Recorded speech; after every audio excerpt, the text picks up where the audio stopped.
PlayStation responds to Xbox's Call of Duty offer, and it doesn't sound good. At this point, Jim Ryan not happy with Phil Spencer, and the big question is, did Phil Spencer lie to the public about the Call of Duty commitment that they have made? I'm going to give you all the information right here at the beginning and break it down for you, and the video is long because it's a live stream, but I put this at the front as an update so you don't have to go searching for all the info. If you like my content, hit subscribe and the bell button. This is a Reforge update. Phil Spencer might have been dishonest with the public, some saying he lied, as PlayStation responds to Xbox Call of Duty offer, extending it for just a couple of years, saying it's inadequate. What is everybody saying? What is going on? I'm going to break it down for you very quickly in this update. Be sure to hit subscribe and the bell button if you like these quick updates, and check out Reforge Gaming, where I stream live. So according to GameIndustry.biz, the disagreement between the two companies follows Microsoft's offer to buy Call of Duty publisher Activision Blizzard in a deal worth nearly $69 billion. Nice. Still under examination is the headline here. The deal is currently being scrutinized by competition regulators, with the UK regulator, the CMA, concerned over the possibility of Microsoft withholding or degrading Activision Blizzard's content from other consoles or subscription services. So Xbox made an offer. Last week, Xbox revealed that it, quote, had provided a signed agreement to Sony to guarantee Call of Duty on PlayStation with feature and content parity for at least several more years. Now, this goes beyond the existing Sony contract with Activision, and Xbox said that this offer goes well beyond typical gaming industry agreements. Okay, that's not what Phil said to the public, and I'm going to read the quote to you in a moment. And Sony isn't happy. Sony says the offer fails to consider the impact on PlayStation gamers. Quote from Jim Ryan: "I hadn't intended to comment on what I understood to be a private business discussion, but I feel the need to set the record straight because Phil Spencer brought this into the public forum." So you can sense Ryan's a little irritated here. It's like, I thought we were emailing back and forth. I thought this was a private discussion. You've turned it into a PR stunt. You took this to the public. What's going on here? I guess I have to speak about this to the public. And Jim Ryan says the following: Microsoft has only offered for Call of Duty to remain on PlayStation for 3 years after the current agreement between Activision and Sony ends. After almost 20 years of Call of Duty on PlayStation, their proposal was inadequate on many levels and failed to take account of the impact on our gamers. We want to guarantee PlayStation gamers continue to have the highest quality Call of Duty experience, and Microsoft's proposal undermines this principle. And I'm going to be honest here. I like Phil Spencer. I've never had anything but good things to say about him. I feel he was not honest with the public. Listen to the following quote taken directly from a Microsoft blog that he apparently wrote. Quote, "That's why, as we've said before, we are committed to making the same version of Call of Duty available on PlayStation on the same day the game launches elsewhere. We will continue to enable people to play with each other across platforms and across devices. We know players benefit from this approach because we've done it with Minecraft, which continues to be available on multiple platforms and has expanded to even more since Mojang joined Microsoft in 2014. This doesn't sound like a few years. This sounds like a permanent commitment." He references Minecraft, which he, quote, says continues to be available on multiple platforms. If you're only going to let Call of Duty go on PlayStation for 3 years beyond the original agreement, that's not continuing to be available on multiple platforms the way that Minecraft is. That also doesn't sound like a commitment to make the same version of Call of Duty available on PlayStation on the same day that the game launches elsewhere. That sounds like a temporary deal. I'm curious what you think, because I like Phil. I want Xbox to succeed and flourish. I think they're good for gaming as long as they're doing good things, but ripping Call of Duty off of one of the biggest platforms where it sells more copies is not a great idea. And don't tell the public you're going to do one thing when you're doing something completely different behind closed doors. As always, hit subscribe and the bell button. Check out Reforge Gaming, where I stream live, and I'll see you in the next video. Where do you guys land on this? Good morning, good afternoon, and good evening. Did Phil Spencer lie? Did he lie to the public? It seems like he lied. So, oh, sorry, Discord. Good morning, good afternoon, good evening, Discord. You're telling people you're telling people that this thing is going to continue to be available, and then you go to Sony and you're like, yeah, we'll give you 3 more years. Come on, what are you doing? That doesn't sound like you were truthful to the public. I'm going to push back here and say this is a normal business approach, as deals are renegotiated all the time. The deal is good for a few years and then they make another deal. Yeah, but that's not what he said to the public. That's not what he said to the public, and that's my issue with it. My issue with it is you walk out to the public and you want to play this PR stunt of giving assurances that this game will be available on multiple platforms, and you reference Minecraft, right? You reference Minecraft. Well, okay, if that's your reference point, then nobody would have thought reading that blog post that Call of Duty is only going to be on PlayStation 3 years beyond the original agreement. Did he lie or misspeak? I don't know. That paragraph about Call of Duty, nobody read that and thought, oh, this is only going to be a couple more years. They read that and thought, this is a commitment. This is what they're going to do with Call of Duty, right? The assurances aren't for us. They're for the regulators. Right, that's the point, Sinos. Was he trying to trot out this narrative that, oh no, we're not going to do that with Call of Duty? And then he goes to Sony, he's like, yeah, I'll give you 3 more years. Did the regulators know that? Do they? Because I don't think that they would be okay with that. He didn't lie. He's posturing to extract the most value out of a $69 billion investment that they made. You're inferring his intent on previous statements. I'm not inferring his intent. It's a blog post entitled. Let me give you the official toast. I'm not inferring anything. Let me give you the official post name. Gaming for everyone, everywhere. Our view on the Activision Blizzard acquisition. I'm not inferring anything. He said that we're committed to keeping this thing the same on when it releases, and then he says, just like Minecraft, it continues to be available on multiple platforms. And then he goes to Sony, he's like, I'll give you 3 more years. That's not a commitment. That's not a parody. That's not launch parody. That's not like Minecraft. You told us one thing and then you went and did something else. Yo, 17 months from Noberto. How time flies. Yo, thanks for hitting that milestone. Guys, gifted memberships have been fixed. If you want to gift and bless the community, make sure that you're already on live chat. Make sure you're smashing the like button. It helps the video. Thanks for being here. Somebody says maybe he changed his mind. What do you mean? He sent these emails to Jim Ryan the same week this was published. This blog was published on September the 1st. What are you talking about? He makes his communique with Jim Ryan public in the wake of this blog post. Bro, it's dishonest. This is not honesty. I'm annoyed. I'm like, bro, don't tell the public, don't tell the regulators that you're committed to Call of Duty having parity with PlayStation, and then you go to Sony and say, we'll give you 3 more years. That is not what you told the public and the regulators.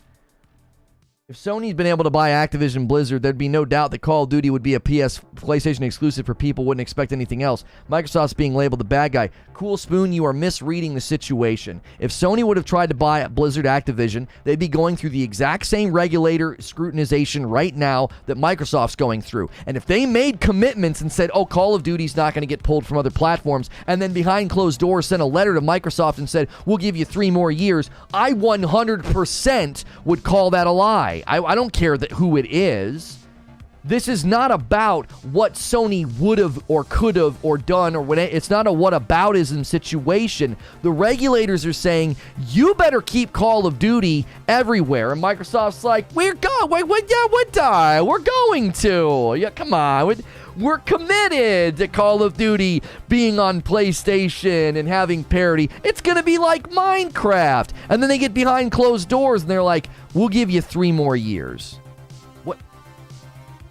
What? You just told the public You just told the public that you're committed to launch parody of this game, and you referenced Minecraft. That doesn't sound like 3 more years. That sounds like something that would go on in perpetuity. You use the word continues, as in it continues. It's going on. It continues to be on other platforms. I'm confused. Didn't Phil come out and say several more years? Now, it may have come out in his communication with Sony that they were offering several more years. You're inferring again? It's not inference. Listen to what he says. He says, we will continue to enable people to play across platforms and across devices. We know players benefit from this approach. The antecedent to this approach is it will continue, okay?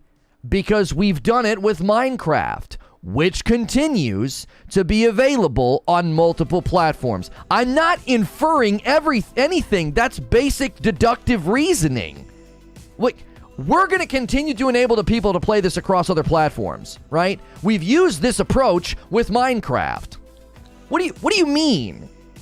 If you saw your neighbor's fence was brown wood with black hinges, and I said, yeah, we're going to continue to use this approach when we build your fence, you'd have every right to be ticked off if I built you a white picket fence. You'd be like, I wanted the brown wood with the black hinges. You told me you were going to continue to use that approach.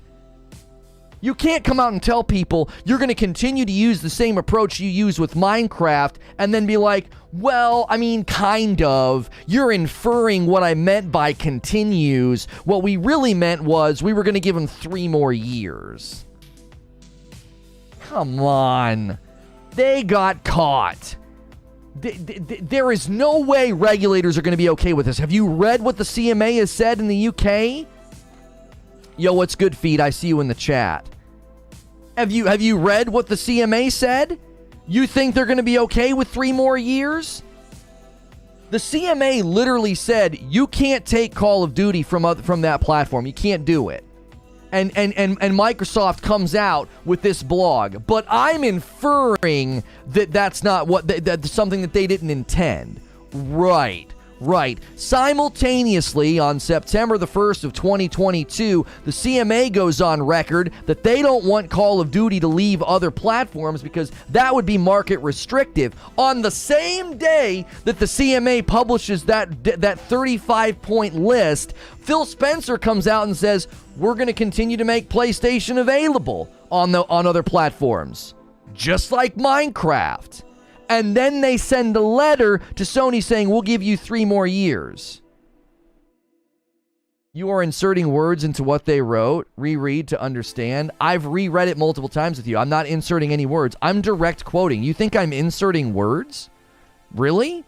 You think I'm inserting words? Let me put it on the screen big and fat for you. You ready for this? This paragraph right here, I'm not inserting words. I'm going to make it as big as friggin' possible for you. I'm not inserting words. We will pursue a principled path. We've heard that this deal might take franchises like Call of Duty away from places where people currently play them. Okay? So he's speaking to that. So he's now set the context. It might take franchises like Call of Duty away. That's why, as we've said before, we are committed to making the same version of Call of Duty available on PlayStation on the same day the game launches elsewhere. We will continue to enable people to play with each other across platforms and across devices.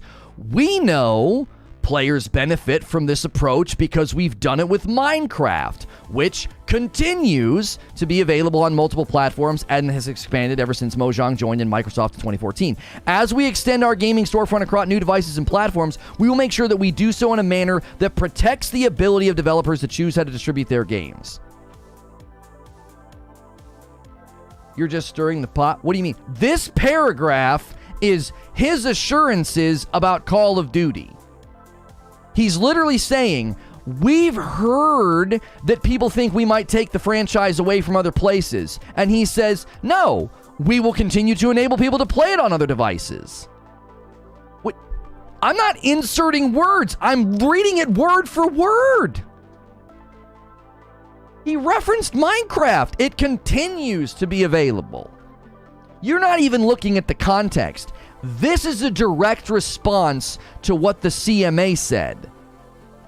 The CMA said, if you take Call of Duty from PlayStation, that's market restrictive. You don't see a lie.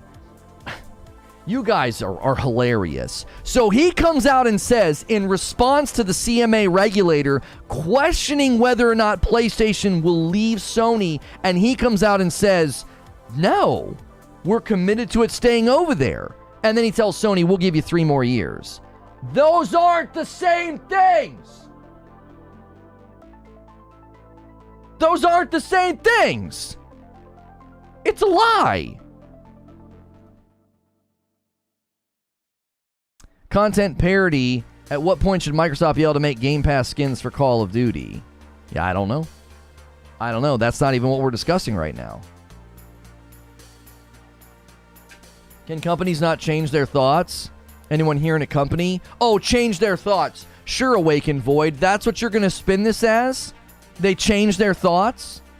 The regulator comes out and says, we don't want to see PlayStation leave that platform. That's market restrictive. Microsoft replies and says, we're committed to not doing that. And then behind closed doors, they say something different. But that's just them changing their minds.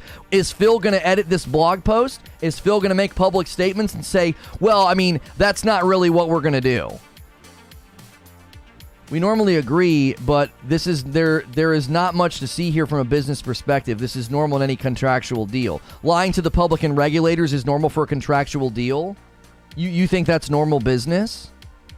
You think the UK's regulator speaks up, and the CMA says, we don't want you doing that. Microsoft responds and says, we're not going to do that. But then their contractual offer to Sony is only 3 more years. You think it's normal to lie to the public and the regulators? Because they've done that. Imagine a company going out of its way to send an agreement to a competitor to say that we will launch Call of Duty on your platform. Seems like a generous practice. Do you want Xbox to write an agreement that guarantees indefinite access to an IP? I don't want it. The regulators want it. You guys aren't seeing the big picture. I'm not asking for Microsoft to commit to Call of Duty being on PlayStation long term. You think I'm in here arguing for PlayStation, and I'm not. The regulators want that assurance. They've all but said it. The CMA said, we want assurances that you're not going to do that. It blows my mind. The regulators in the government are making sure that this is not market restrictive, and Microsoft is like, yeah, we're not going to do that. But they clearly don't mean that. A $10 tip from Rissick. So basically the next Call of Duty is going to be the last one on PlayStation. Regulators do not own Microsoft or Call of Duty.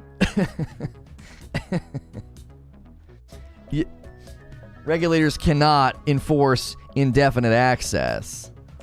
They can make the acquisition contingent upon on saying that. You're saying they can't enforce it. What are you talking about? They 100% can say this isn't going to go through unless you make assurances that you won't do this. What are you talking about? That's literally what they're doing right now. They 100% have the ability to disrupt this deal and be like, it's not going through. There is no lie here. There's a 3-year deal, and then they will renegotiate the deal of market shares, percentages of those sales. The assurances are their shareholders. I mean, that's not what Jim Ryan said is going on. Jim Ryan said they offered us 3 more years beyond the original agreement. And that makes it pretty freaking crystal clear. They don't intend to keep Call of Duty over there. They're not committing to it. Jim Ryan isn't God. I didn't say he was God. It's not part of my argument. Kubini Gaming with a $10 tip through Super Chat. I really don't want to send you any money, but I must say Call of Duty staying on PlayStation until 2027 with full parity is enough time for Sony to come up with competition for Call of Duty. Well, I appreciate you begrudgingly sending me $10. That's not what's being debated. That's not what's being debated. The regulators have asked for assurances about Call of Duty. That's what they've asked for. Microsoft and Jim Ryan make assurances and say, Microsoft to Jim Ryan, that is. Well, I mean, I'm sorry. Microsoft and Phil Spencer to the public make assurances we're not going to be doing that. Like, and Call of Duty, you don't have creating something that can compete with Call of Duty. That's ludicrous. That's a ludicrous claim. The size, they've got like 11 studios working on Call of Duty. No. You've said it yourself that if Xbox were to pull Call of Duty from PlayStation, they'd be sued by their shareholders due to the loss. So I really don't think there's an issue here. Oh, I think there's an issue here. I do think there's an issue here. The reason I told that super chat that that's not what's up for debate, I don't feel like debating whether or not Sony could make a competitor for Call of Duty. I don't think you can compete with a company that has like 13 studios working on one game and sells at the level that Call of Duty sells. I think that's just a silly argument. I don't think you can substantiate the argument, and it doesn't have any bearing on what we're discussing. A $5 tip from Mad Mardigan. Wasn't a contract for an additional 3 years on top of current contractual agreements. It was a show of commitment. Were they meant to offer a 20-year? Okay, listen. Jim Ryan's Pinocchio, he's lied about so many things. Oh yeah, sure. What? Are you going to pull the We Believe in Generations card? I can't wait to smack that argument down. Listen. Can we revisit how many times Microsoft and its employees and devs have lied and misled this generation? Right. So, this is not about did they offer enough to Sony. You're getting down into the things that don't matter. Well, they offered them 3 more years. That's better than what? No. Thank you for the $10, James. The way you explained it feels like we've been lied to. Right. The point is, okay? The point is this. They go to the regulators and they go to the public and they say, that's not what we're going to do. Right? That's not what we're going to do. And then they go to Sony and say, we'll give you 3 more years. Those are completely different messages. If I buy Reforge from you, I can decide if your suppliers can continue to sell and how long. And deal continues if it does. In my opinion, same thing, Ryan doesn't like it. No, you don't understand the situation. We've already addressed what you said. The regulators can 100% get in the way of this deal and say, you need to make assurances that you're not going to do this. If Microsoft says, sure, we won't do it, and the deal goes through, and then Microsoft turns around and does it, you don't think there would be massive legal ramifications for lying to governing bodies? Get the frick out of here. You don't understand what's happening. You're talking to me like I don't understand. You don't understand. This is literally being scrutinized right now by regulators asking for assurances about Call of Duty, specifically naming Call of Duty. And if Microsoft says, that's fine, we're not going to move Call of Duty off that platform, and then they turn around and do it anyway, you don't think the governing bodies would step in and say, wait a minute, you told us you weren't going to do that. That's why we approved the deal. The regulators are not getting in the way, man. Ryan is. You're not paying attention to the news or my coverage if you think that. If you think Jim Ryan's getting in the way, like the regulators aren't getting in the way.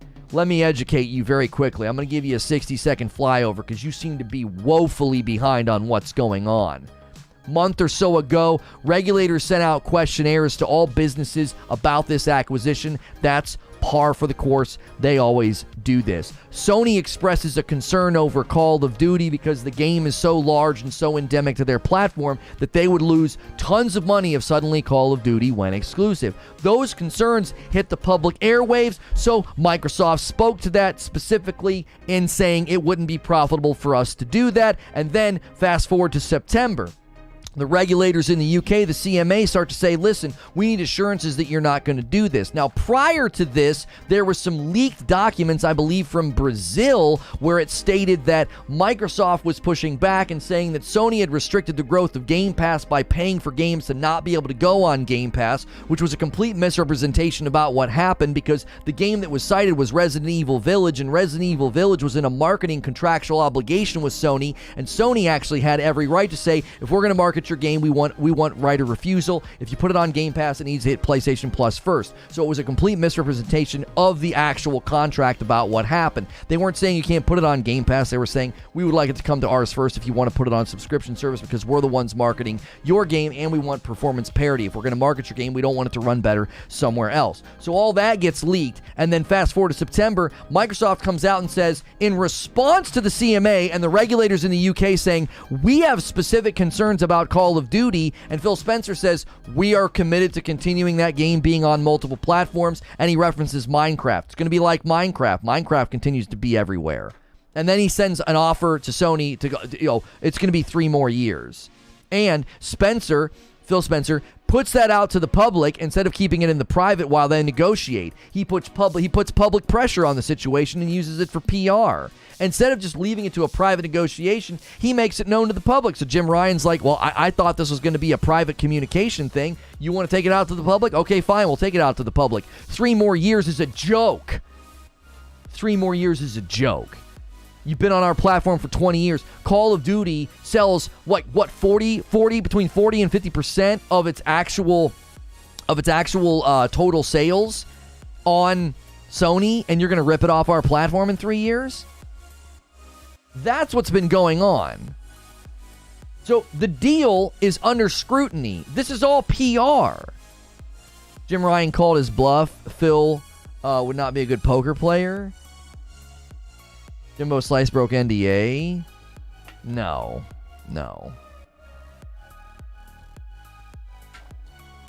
If Jim Ryan was in Phil's shoes, he would 1000% make it a PS exclusive. Oh, here we go. The whataboutisms. Such a strong argument. No, false. The regulators would say the same thing. The regulators would say, hey, you just bought 25% of the market as far as global gaming revenue generation is concerned. You just bought like 25% of the market. We have concerns about you doing things that would be considered market restrictive, like, restricting the largest game and franchise in existence from being on other platforms. And Sony would have to make assurances that they're not going to do that. Don't you see? Like, you can play the whataboutism with Sony. You're right. Sony would try and squeeze as much ROI as they could out of a $70 billion acquisition, but the regulators would still get involved and say, we don't think we can approve this if you can't make assurances about Call of Duty. It's too big. It's too endemic to the gaming ecosystem and economy. Kubini Gaming with a $5 tip. All this shows is Sony is dependent on third party. Seems to me they're saying PlayStation doesn't exist without Call of Duty. Yes, project onto their complaint about market restricted behavior from a giant acquisition and claim that Sony is dependent on third party. You clearly have never looked at any of the sales records for the PlayStation platform and how well all their first party titles do, how Miles Morales stayed at like one of the #1 grossing games for like quarters in a row. But yes, they're wholly dependent on third party for sure. Yes. I'm being sarcastic. They're not that dependent on it at all. You're projecting onto the situation. This is what they're supposed to do. This is what they're supposed to do. They're supposed to protect their interests and say that acquisition could create anti-competitive, market-restricted behavior. And you're like, well, Sony would do the same thing. That's not the point. That's not the point. You guys that love Xbox would be shedding tears and throwing pitchforks if the shoe was on the other foot, because you'd suddenly realize, my gosh, this could be massively market restrictive if they do this. You're not reading it word for word. Look at it more carefully. Oh, are we going to have another person make me do this and slowly read it to you? This paragraph here, I'm not reading that again slowly for you. Rewind if you're too dumb to listen. It's a 3-year extension.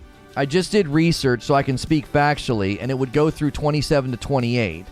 That's a pretty good contract extension, and then you renegotiate close to the end. Like, listen, Detective Seeds, you're projecting, and you're not projecting. That's subjective opinion. That's a pretty good contract. We're not debating whether or not the contract offer was good or bad. That's superfluous to the discussion. That's superfluous to the discussion.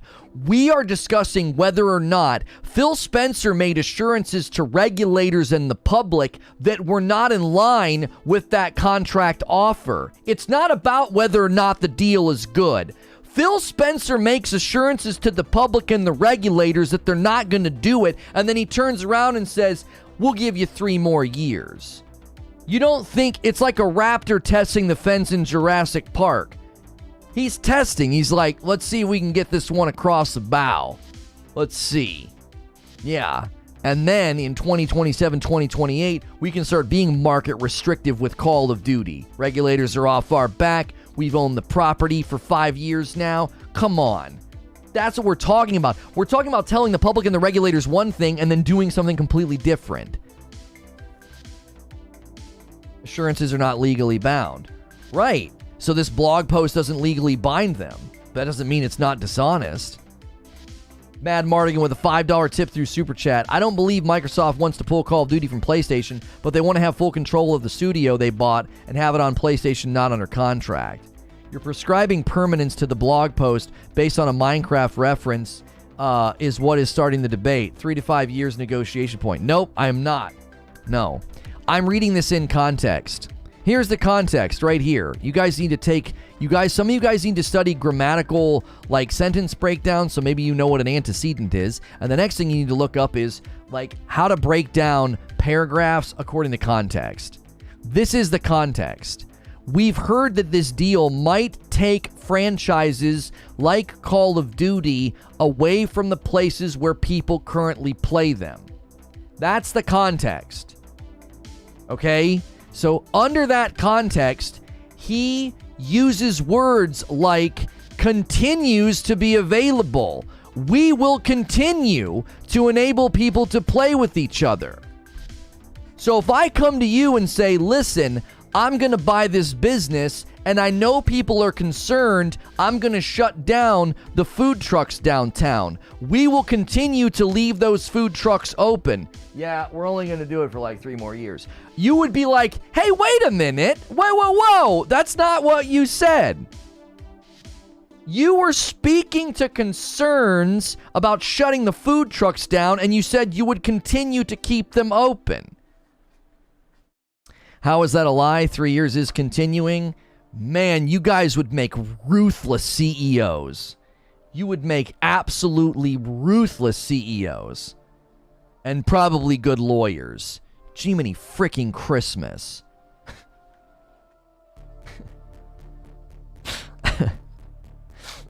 Regulators pipe up and say, if Call of Duty leaves Sony, it's market restrictive. And Microsoft says, we're not going to do it.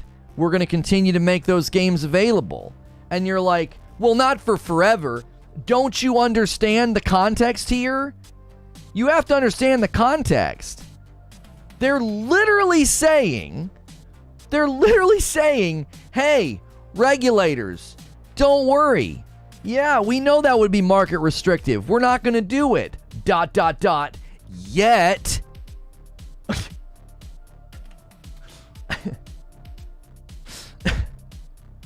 Don't worry. No, yeah, it would be market restrictive. Yeah, we're not going to do that. Yeah. Yet.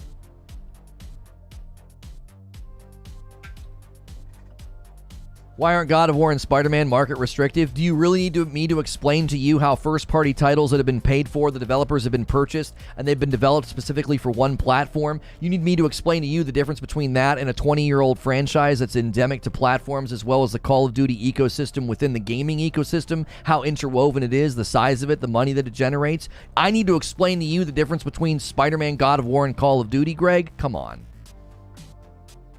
A $5 tip from Moneybag. Multi-platform does not mean PlayStation. There's mobile PCs, TVs, Steam Decks. Yeah, that's nice sleight of hand. Yeah, Mr. T-Rex, you can't expect a good business to have indefinite open contracts.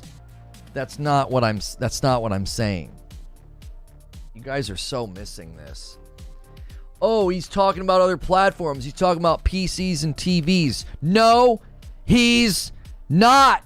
No, he's not. You talk about projecting, you talk about inserting words. That's not what he's talking about. The context for places where people can play the game is set by this sentence. We have heard that this deal might take franchises like Call of Duty away from the places where people currently play them. And you think he's talking about TVs and laptops. Because Call of Duty, people currently play them. The places where people currently play Call of Duty ain't smart TVs and laptops. It's all sorts of consoles, PC, as well as Call of Duty Mobile. It's in all sorts of places. So when he says the places where people currently play Call of Duty, he's thinking, well, but not PlayStation in 5 years. Who cares who developed it? If they now own the company who created it, why should they owe Sony anything? Man, you guys are really struggling with the basic concepts of this discussion. Lono, scroll up. He spouts some BS anecdote about kids not playing with each other because of the box that they have. Yeah, he literally talks about that. He talks about the plastic box. He talks about not being able to play together. So I can't... You guys are the ones projecting. I'm not projecting. I'm reading exactly what he wrote. He literally talks about how, let's say your kid and this kid can't play together. Is that this blog or was that another blog? Where is the plastic line? Shoot. It's somewhere. No, it's not. It's not in this. That was a different interview. Yeah, the piece of plastic or the plastic box line is another interview. It's not in this blog. It's not in this blog. A $5 tip from Carlos. I love watching all of you lose your minds over this. It still won't stop the acquisition from happening. Cool. Thanks for the $5. Go make out with your Xbox controller. Fozzie with 13 months. Should Sony have to give them Final Fantasy and allow it on all consoles? It's one of the largest MMOs in existence. Fozzie, that's such a terrible argument. That's a false equivalency. Nobody is saying big games shouldn't be exclusive to a platform. You sound like you're crying because Sony may lose Call of Duty. Yes, you're extremely familiar with my content if you think I'm crying because Call of Duty might leave PlayStation. Yeah, that's right. I play Call of Duty on my PlayStation all the time, except I don't. I don't even have it installed. I play Call of Duty on my Xbox Series X maybe once a year. Maybe do a little bit of research before you come to such a stupid presumption. This is a gigantic acquisition that will impact the future of the gaming ecosystem for probably for forever. And regulators are concerned about one of the largest franchises in existence becoming market restrictive because that's not good for you. You think it's good for you because you suck on an Xbox controller at night. It wouldn't be good for you if the regulators didn't look at situations like this and say, hold on a minute, that's market restrictive. That's anti-competitive. You're so full fanboy that you can't see this is bigger than the plastic box that you make out with and sleep with at night. This has nothing to do with me caring about where Call of Duty lands. Regulators are stepping in and saying, this game's so big and so endemic to the gaming industry, you can't restrict it to one platform. And Microsoft's like, we're not going to. And then they send an email to PlayStation being like, we'll give you 3 more years. And you're like, suck it, Sony. It's like, you don't understand what you're celebrating. You're celebrating potentially a company buying up 25% of the gaming market and then restricting it. And you're like, that's great because I love Microsoft. What if it's bad? What if it's bad for the market? What if it's bad for you? You don't care about that because you got a Phil Spencer tattoo.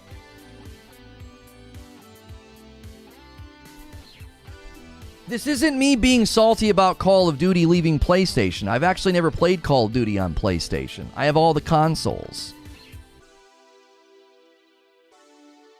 Don't turn this into me crying about PlayStation. That's not it. That's not it at all.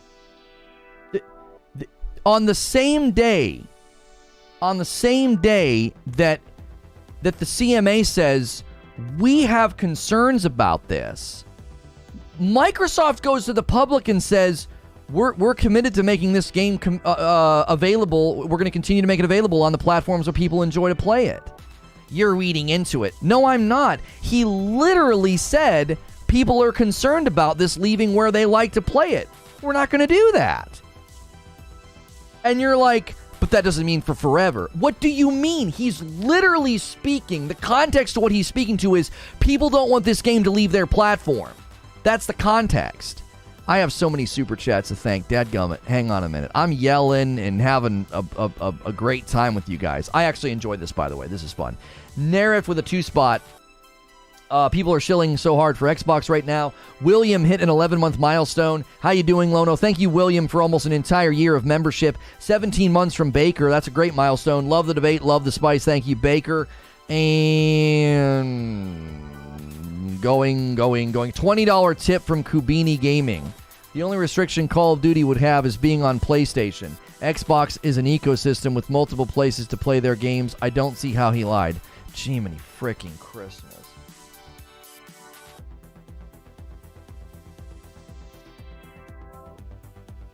I don't understand why this is so difficult. It's so weird to me. Here's a quote directly from Phil Spencer. Maybe you happen in your household to buy an Xbox and I buy a PlayStation, and your kids want to play together, and our kids want to play together, and they can't because we bought the wrong piece of plastic to plug into our television. This was his response, fueled by Sony voicing its concerns about the acquisition. Like, come on, man. No, I'm good, Sven. I'm good. I appreciate the check-in. Astro Candy hitting a 13-month milestone. Welcome back. He told the public one thing. He told Sony another. Right? I don't know how you don't see. Phil Spencer is driving this public narrative. He's driving this public narrative that we're not going to take Call of Duty from Sony. They quite literally said in a statement prior to this it wouldn't be profitable. They're trying to make assurances to the regulators so this goes through. And you think it's totally chill that, like, he reaches out to Sony, he's like, yeah, we'll give you 3 more years. Yo, a 5-spot from Deadly Dad Gaming. Lono, how many years do the deals normally get negotiated for? I would think that Microsoft is trying to set themselves up to negotiate again 5 years later. I mean, Detective Seeds was basically saying that.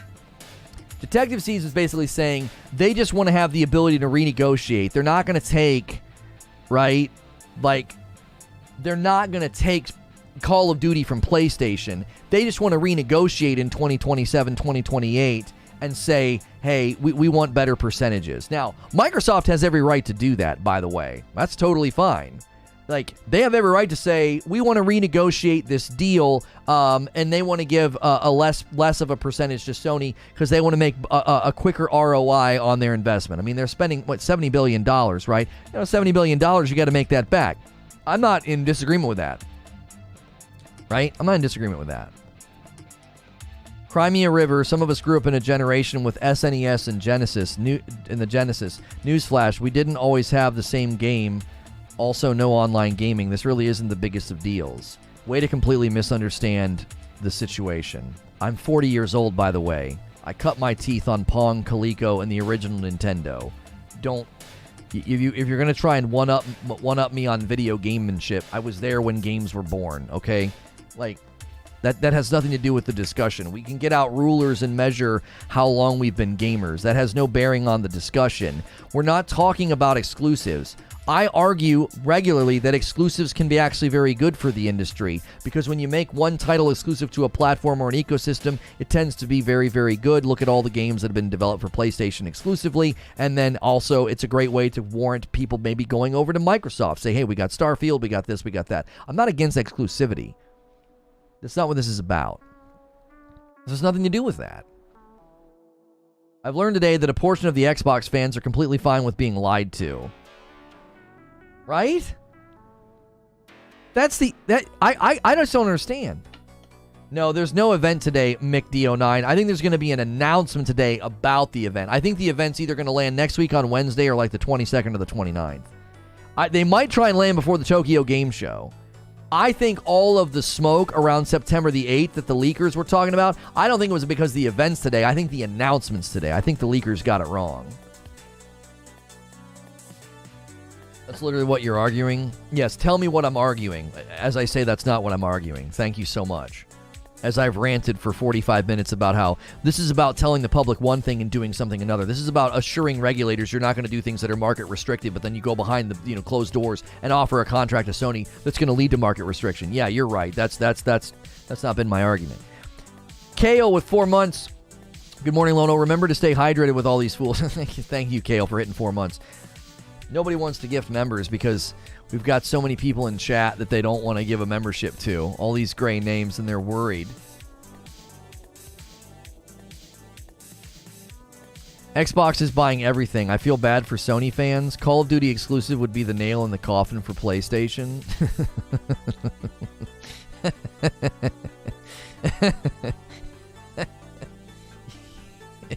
Yeah, nail in the coffin. You're right. You're right. The company that's climbing out of the ditch is apparently going to put a nail in the coffin of the company that's actually making money with their gaming division. That's right. That's right. Xbox gaming division almost closed like 8 years ago. They're just now potentially breaking even or maybe making a profit. But yeah, they're going to put a nail in the coffin of the gaming division at Sony. Sure. PlayStation market saturation of their hardware set to be at like almost 40 million by the end of first quarter next year, on top of their 120 million PS4 console saturation. Yeah, they're in trouble. Jiminy frickin' Christmas. They'll buy all the studios, then we'll have no games because of the development hell at Microsoft. That's what I'm saying. Like, that's what I'm saying. Like, I don't think people honestly think that.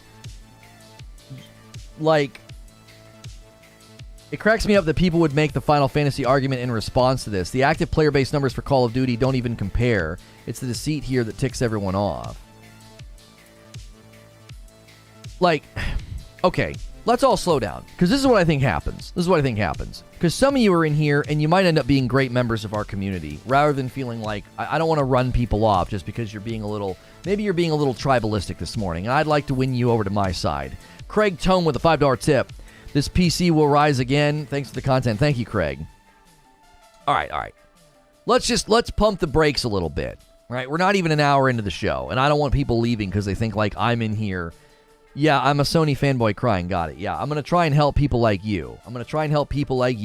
That deal in internet, dirty words and terminologies. Like, you struggle to come up with your own original thoughts. I'm going to try and help you and educate you because you clearly lack basic intelligence, okay? Wise Wolf with a $5 tip. The issue with dishonesty in the industry is it will only make other platforms become more close-handed with their IPs. Imagine what Sony does in response. Okay. Many of you are coming in here under the presumption that I'm engaging in a console tribalistic debate. You're talking to me as if I think like you. You think like a console tribalist, and you think that I do too. And I don't. It's why we're passing in the night. You're like, Xbox is good, and PlayStation's bad, suck it. And I'm like, that's not the discussion that I'm having. That's not what I'm talking about. I'm not approaching the conversation like that. That's Neanderthalic and stupid, okay? I'm going to attempt to show you why you're misfiring and why you're not understanding the conversation. I'm going to try. It's going to be hard because a lot of the things people saying in chat are just so bad, but I'm going to do my best. Sean with a $10 tip. The issue is that Call of Duty is so big it's a staple that constitutes potential attempt at a monopoly, which will allow Microsoft to abuse its customers in the future, after saying they won't do that. Exactly, Sean. Thank you for the $10 tip. Yo, Silver Shadow gifted 5 members, and they're already grabbed, and I love seeing names I recognize. Lethal Lady, Gary, Dunlap, Zane Bashir, Greg got one, and Steven. Tons of people that were already active in chat today. The more loyal you are, the more likely you'll get a membership. Now's probably a great time to gift members, because they did fix it. We're pushing for 1,500 members. So listen. I'm not approaching this subject the way that some of you are approaching the subject. You're approaching the subject as a console tribalist. You're in here and you want to bang on your drum and be like, yeah, cry more, Sony fans, suck it. Call of Duty's ours. And I'm saying, listen, I'm not having that conversation. I don't give a rip about that. I care about the market, because if the market flourishes, we get to continue doing what we love. I've talked before about whiny, entitled penny pincher gamers pushing developers to just going towards the mobile market, because the mobile market is where all the money is in gaming, and monetization in console gaming is becoming a challenge, especially when you create an entire ecosystem where you create a customer base that thinks they don't have to spend money on anything. Okay? So I'm looking at this from industry analysis and saying, holy frick, who cares what piece of plastic you own? I own all of them, by the way, and I play on my Xbox Series X regularly, and I use Game Pass regularly, okay? I don't care about the piece of plastic that you own. I don't. I'm seeing Phil Spencer, someone that I've defended and someone that I personally like. I appreciate his presence in the gaming world. I see him making assurances on September the 1st, the same day the UK regulators were worried about market restrictive behavior with respect to Call of Duty, and I see Phil Spencer saying, we're not going to do that. We are going to continue to make that game available on the platforms where people enjoy it. He says, we've done the same approach with Minecraft. And he says, Minecraft continues to be available on multiple platforms. And I'm being told, well, I'm reading too much into it. That's not what he means. What the frick? Wait, stop. Stop defending Microsoft for a second. You think it'd be cool and good and healthy for the industry for Microsoft to do industry restrictive things, economically restrictive things in the future? It's okay for them to not do it right now. Yeah, don't do it right now, but do it in the future. That's fine, Microsoft. Get them, Daddy Phil. Get them, Xbox. What the frick? Why are you okay with that? Yeah, and just last week, he spouts an anecdote about kids not being able to play together because they bought the wrong piece of plastic. What? You've gone full. Never go full. And you're going full if you think that that's fine. You don't understand the impact it would have on the market if you're like, yeah, that's totally fine. A $20 tip from Zachary Kindle. I don't know how the contracts normally work. However, what time frame would that have been more acceptable to PlayStation? Did that extension have an option for renewal? These companies are not our friends. They should be watched. Thank you for the 20 spot. A 5 spot from Insomniac. Let's say Xbox makes Call of Duty exclusive to them. Let's take a look at where Halo is now. That's all I have to say about that. Yeah. Jiminy freaking Christmas. Yeah, so Zachary Kindle, as far as contracts and things, you guys have to look at this in context. You have to look at this in context. You must. You must look at this in context. Regulators want assurances about Call of Duty. Microsoft and Phil Spencer make assurances about Call of Duty. And then their offer to Sony is, well, we'll give you 3 more years. Wait, what? I'm so, what? Huh? What's the bad that could happen to an Xbox gamer if it becomes an Xbox exclusive? Oh, Pedro, now you're asking the really important question. See, you're thinking. You're doing more than just reacting and saying something weird or tribalistic, right? Now you're thinking. That's the question you should be asking. Is it good for you if they shrink the footprint of Call of Duty? Why would it be good for you? You have to argue why it would be good for you, because I can argue all the bad things that would come from that. I can. Problem number 1, shrunken revenue funnel. Less profitable franchise. What's that lead to? Downsizing of the studios that work on it.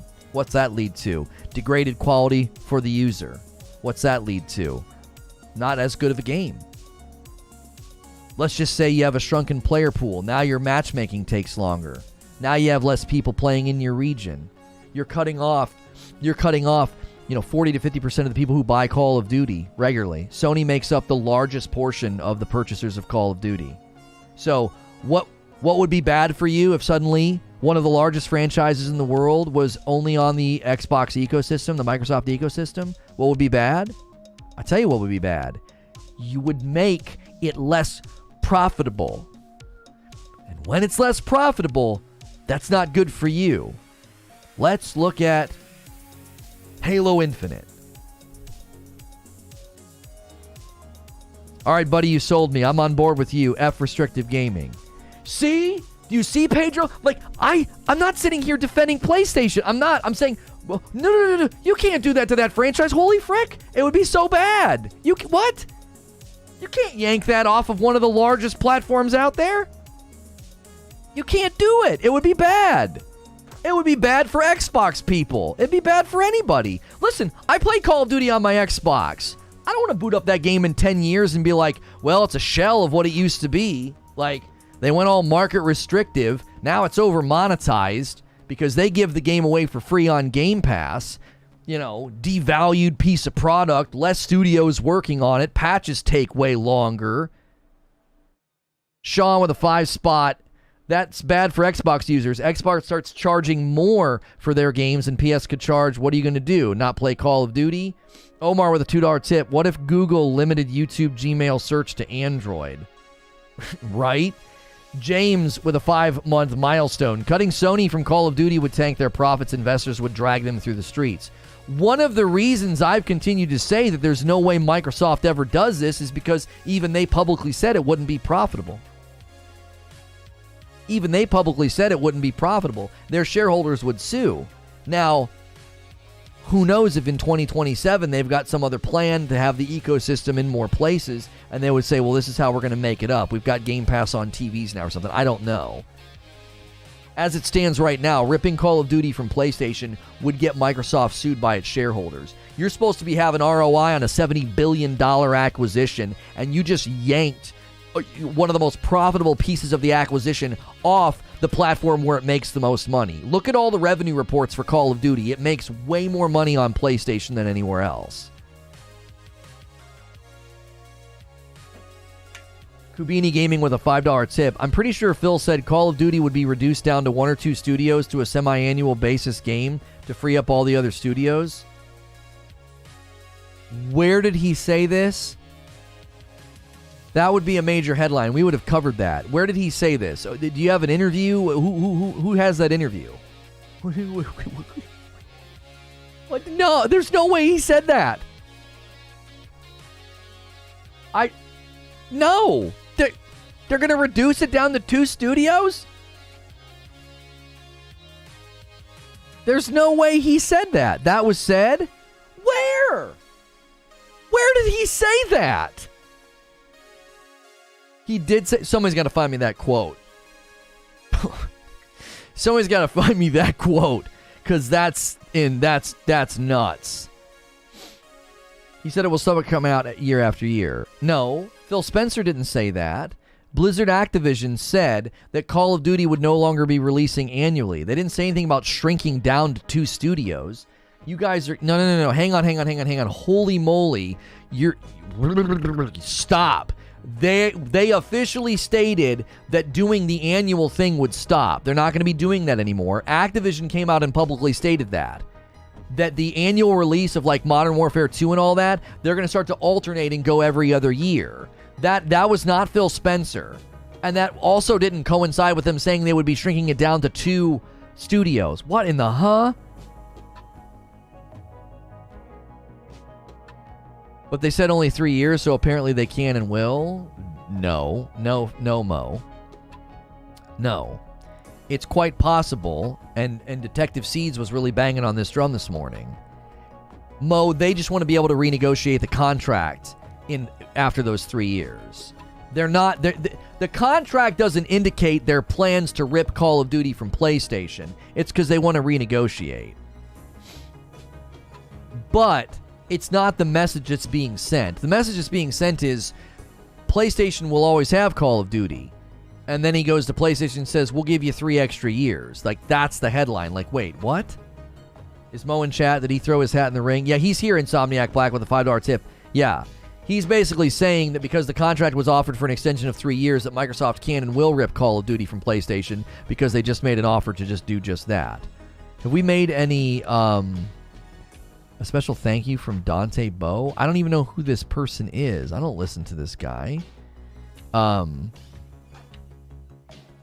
we had any coffee sales for the day? No, we haven't. We've had a lot of Super Chat. Skill-based tournament platform? Why on earth would it be? Guys, we have been live for 1 hour, and YouTube always encourages me to run ads at the hour. I don't like doing that. It's too disruptive to the show, but I ask you to consider doing a Super Chat or your own membership or gifted memberships. We have daily extra talk shows for members, and then every Friday night I stream with my wife for members. Consider, if you can afford it, becoming a member for $5 a month. It supports me directly, gets you into all the extra content. That frees up space so that when people gift members, those who can't afford a membership can get one. So consider doing that. That supports me. That's how we think content like this should be supported. There's been a ton of Super Chats already, so thank you to everybody who's done Super Chats. Could I get 300 likes on the video? There's almost 600 people here. Could I get 300 likes on the video? Come on. We should honestly have 400 likes by now. A lot of you might not be liking my takes because you're Dante's a gospel artist? Oh. How does it? Well, I guess I don't listen to his music or gospel music, but I listen to obviously like Christian music, so maybe that's why they're doing it. I think a lot of you guys are thinking I'm anti-Microsoft, which is just completely and wholly untrue. I am super pro Microsoft. I actually really like Phil Spencer. I have continued to say I want Starfield to be amazing. I'm looking forward to Starfield. But my gosh, when regulators in a country say, "Hey, we're concerned about this particular title. We don't want this to be a market restrictive thing," and Microsoft's like, "We're not going to be market restrictive," and then there's a contract offer that makes it seem like, wait a minute, that seems like you're going to be market restrictive. That's the concern that I have. I absolutely am not concerned at all with the plastic box where I play Call of Duty. My coffee is pre-ground, Papa Smurf, because most people don't have a bean grinder in their home, and I buy it. This is our coffee, by the way. If you buy Reforge Roast, you're watching Reforge Gaming, all right? If you've never been here before, I keep it safe for work, which means I'm not swearing, you might have noticed I ranted for an hour and I haven't sworn yet. A lot of people treat me like a podcast or a radio show. You could subscribe in confidence. You can keep me on in the background of your day. A lot of people tune in literally every day and enjoy the show. We've only gotten 6 new subscribers today. So miraculously, most of you are either refusing to subscribe because you don't like my take on this, or you've just been here before. If you haven't hit subscribe yet, consider doing so. Listen, if you don't like my take, great. You belong here. Do you understand? Because we want you to come in and disagree. Plenty of you have done it this morning, and you've been respectful. We haven't banned almost anybody. Could this be a way to keep PlayStation from cornering markets also, and also maybe getting some more PlayStation games on Xbox? So you think they're trying to use this as like negotiating power? I don't think so, Pedro. I don't think Microsoft's doing this to try to get PlayStation titles. It's not necessarily a bad theory because I'm sure they'd love some, but PlayStation's not going to be won over by that. They're not. And not only that, PlayStation's moving things to PC and doing very well in doing so, maximizing profits on their property. Eugene says, Ryan can't do it because he needs to get some level of assurances, but I would love to see him dare Microsoft to take it off. Don't sign a deal, give them the standard 30%, and tell them to like it or leave. Yeah, that's what I'm saying. Call their bluff. Like, call their frickin' bluff. Do it. Like, if you call their bluff on this, they're like, that's the point that I've been making is if they do it, they would lose so much freaking money. They would lose so much money. Call their bluff. When your thumbnail is Phil lied ? And you're yelling that removing Call of Duty after 3 years is bad, it makes it sound like you're anti-Microsoft. Again, 3 years isn't to remove Call of Duty from PlayStation. Texas, my thumbnail is asking the question, did he lie? And me saying removing Call of Duty after 3 years is bad is not anti-Microsoft. It's pro-gamer. Get it straight. Get it straight. It's not anti-Microsoft to be like, hey, if you take one of the biggest franchises out there that sells incredibly well on this platform and you take it away, that would be bad. That's not anti-Microsoft. Microsoft can lose money, bro. You think their gaming division can lose money as they almost shut it down like 7 years ago?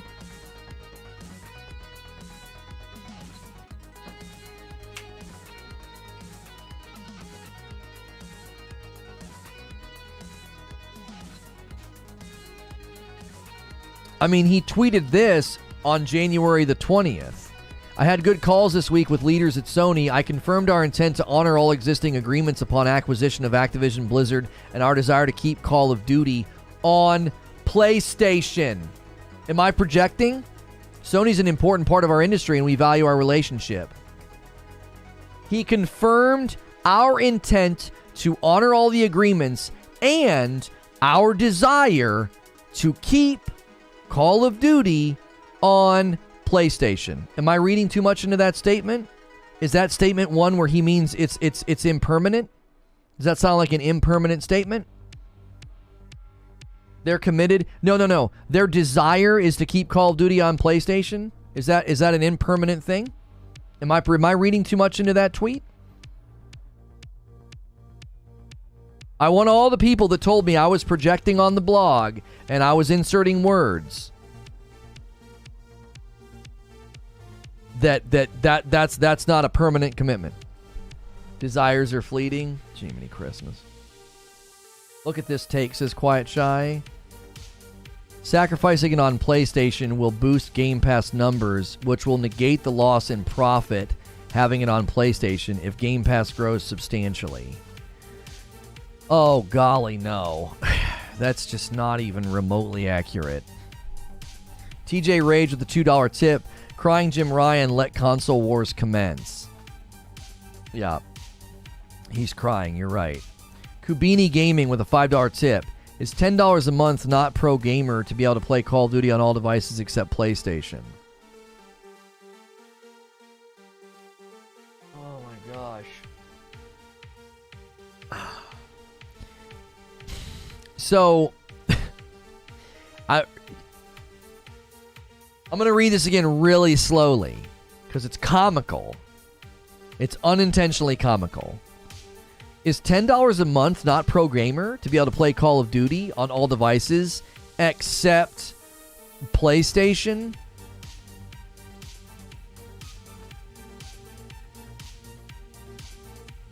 Like, PlayStation is the platform where more people buy and play Call of Duty.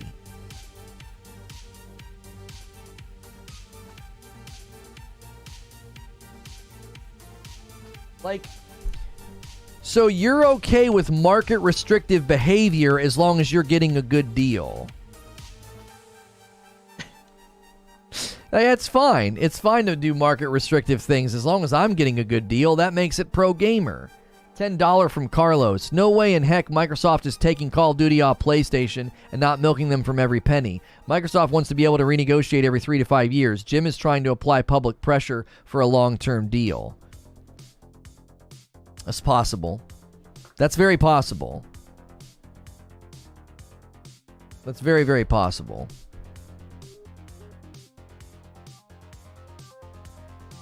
Pro Xbox gamer. Phil doesn't care about PlayStation gamers.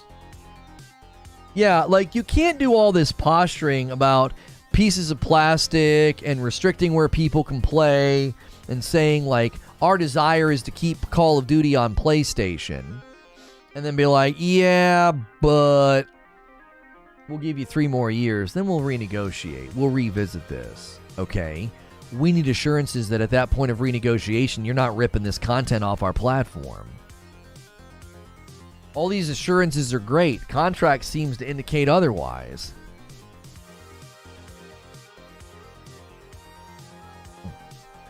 Let's just say out of the 15 million Call of Duty gamers across the board, and almost 50% are on Sony, people truly believe 7.5 million people will leave and go pay 120, 180 to play one game. Not only that, Ghost, they're going to have to buy the box unless they have a TV with Game Pass on it or a PC worthy of playing it on it. So if Call of Duty staying on all platforms is pro-gamer, then is Sony keeping their games off PC for almost 2 years anti-gamer? False equivalency, Abe. False equivalency. Taking an existing platform and franchise that is endemic to the market and on the console right now, and then in the future no longer putting it on that market, that's market restrictive. Sony having its own property and developing it for their console is pro-value because they wanted the game to be perfect and for their console. So, like, listen to Insomniac or other developers talk about developing for one console. I say the same thing about Xbox, right? You should get better games when they're only building for your platform, right? Blip, small blip, super blip. I switched ingest servers off of Legacy, and we haven't had any issues yet, so it's a bummer that we just had one.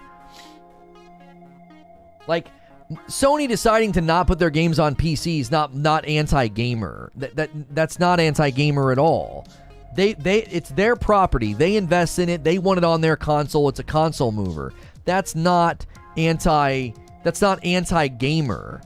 You're not taking one of the largest franchises in the world and taking it from an entire audience that's supported it for the last 20 years.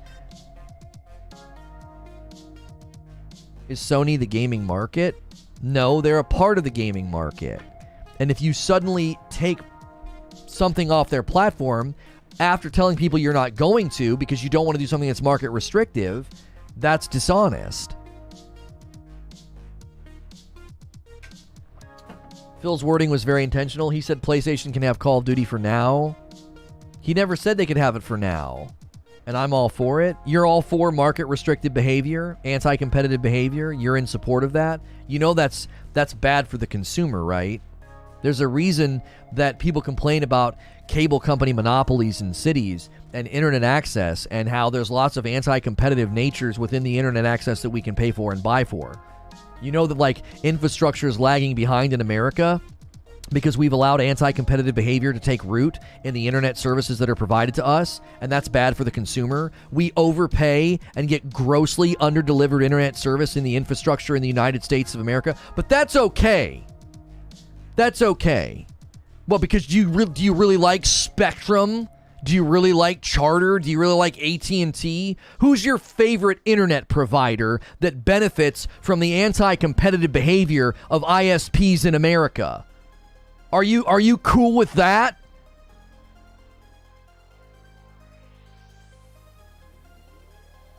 Two Spot from Kubini Gaming. The only restriction to Call of Duty is the $550 box. No. Industry analysis, economic analysis, and regulators in this overseeing this deal don't agree with you, and I trust them way more. They're saying this would be market restrictive. Like, you're failing to grapple with the scope of the discussion if you think, well, all people have to do is buy a $550 box, create a new account, and get into an entirely new ecosystem. I have a choice between two great IPs, AT&T at $60, $18 and $100 for Spotty 100 from the local guys. Yeah, it's amazing. So many options. It's an outdated infrastructure. Remember when Microsoft destroyed all operating system competition back in the day? That's why Windows is really the only big operating system right now. They've done this before. I'm really struggling to understand how anyone is arguing against you, Lono. Patience of a saint. Microsoft is protecting gaming from megacorps like Google and Amazon, but those protecting the industry against Microsoft. But who's protecting the industry against Microsoft? Yeah, I was going to say, Microsoft is a megacorp too. Regulators also stated the fact this hampers future growth of streaming services. I don't understand why Sony gives one hoot. Ryan is crying because he might lose Call of Duty. Meanwhile, Furukawa has been doing just fine without it.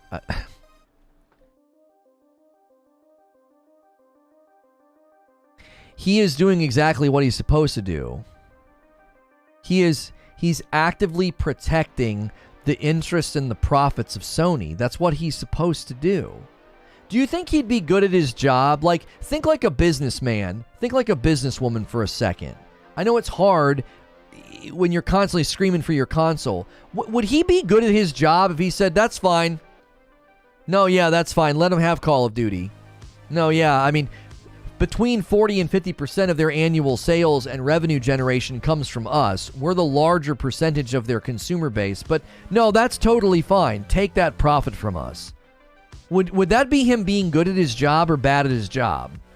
I'm not creating a false dichotomy, by the way. You can't be good at your job and just let profit walk out the door. Oh, it's fine. We have an entire consumer base and history with that game. We have pretty measurable profit margins specifically from Call of Duty. Is Call of Duty actually bigger on PlayStation? Yes. Yeah, more players spend money in Call of Duty and buy Call of Duty and play Call of Duty on the PlayStation platform. Xbox, you thought Xbox would have a bigger pool of players? That would have been true, but PlayStation got all that exclusivity. What was that? That was like 7 or 8 years ago. They absolutely turned the tide with the PlayStation 4. The PlayStation 4 and the Call of Duty stuff completely turned the tide. Prior to all those exclusives, yeah, Xbox probably had the larger pool of the players. But that's changed.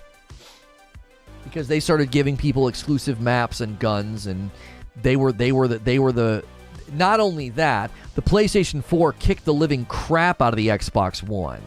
Their market saturation was unbelievable in comparison. The Xbox One almost killed the gaming division of Microsoft because it was so bad. It performed so poorly. The way that the Xbox One performed within market perception, consumer perception, and commercial sales was it was literally almost the death knell for the gaming division of Microsoft. It was so bad. Also, I feel Warzone will stay anyway, so the campaign won't really matter. No, see, you're looking at it wrong, Mo. You think, well, Warzone will stay on PlayStation, so Modern Warfare 2 doesn't matter. Do you want to say that sentence out loud and have people take you serious? You want to say that? You want to type that up for me and expect people to take you serious? Oh, well, Warzone's going to stay, so Modern Warfare 2 doesn't matter.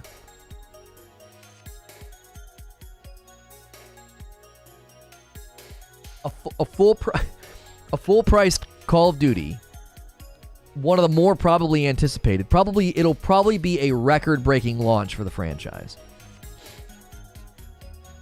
Probably be a record-breaking launch for the franchise. Anything on the system already stays. Right, and that's what's in question, Mo. You and I debated this when I said there's no way they start to take the every other year releases and make them exclusive to Microsoft. They sell so incredibly well on PlayStation. Microsoft would lose so much money on that, they'd get sued by their shareholders. Microsoft literally came out a month ago and agreed with me and said, we can't restrict Call of Duty to our platform. It wouldn't be profitable. They'd lose money. They'd get sued by their shareholders. Their shareholders would say, listen, this is the market projections that we're supposed to make off that Call of Duty release, and when you chop off Sony, there's billions of dollars in profit that we're losing. We're going to sue you for the loss. What the frick are you doing? Once this deal goes through, this generation will be an Xbox generation? No, I don't think so. No. I think Microsoft will close the gap between themselves and PlayStation. PlayStation is way out ahead.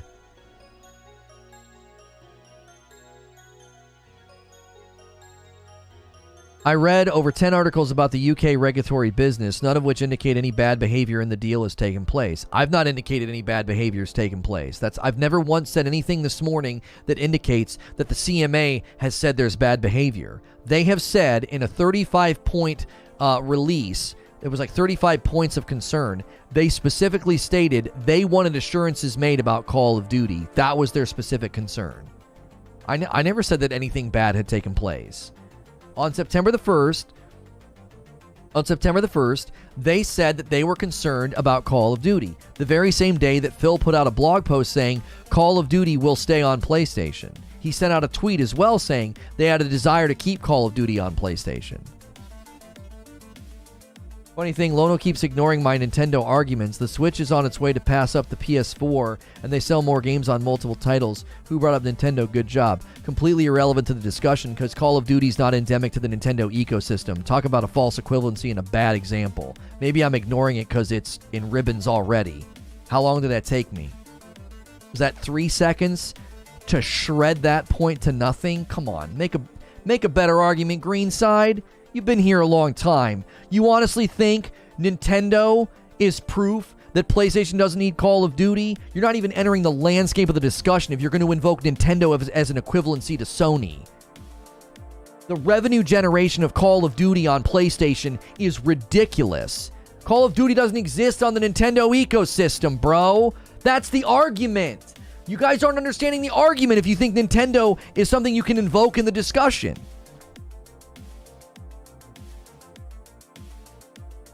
Call of Duty was in the Nintendo ecosystem until the Switch. Oh my gosh. What title? World at War on the Wii? Are you serious? You actually think... I said endemic to the ecosystem. Come on. You could get Call of Duties on the Nintendo Wii. How many copies do you think they sold? No.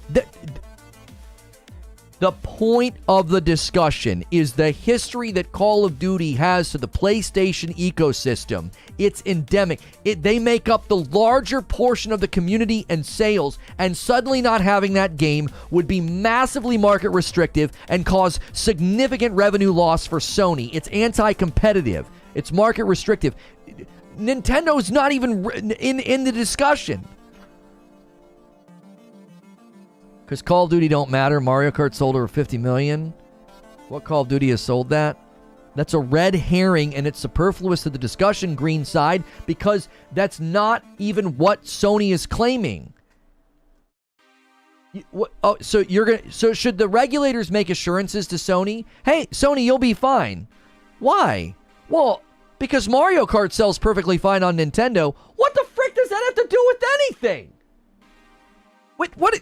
Who cares about Mario Kart and the established trajectory and the long-standing platform of Nintendo and how Mario Kart is intrinsic to the identity of the Nintendo platform? What does it have to do with anything Call of Duty on Sony? Call of Duty sales 48% for Sony, 28% on PC, and 25% on Xbox, and the rest, I guess, is Switch. 48%. You can't invoke Mario Kart. It has no bearing on the discussion.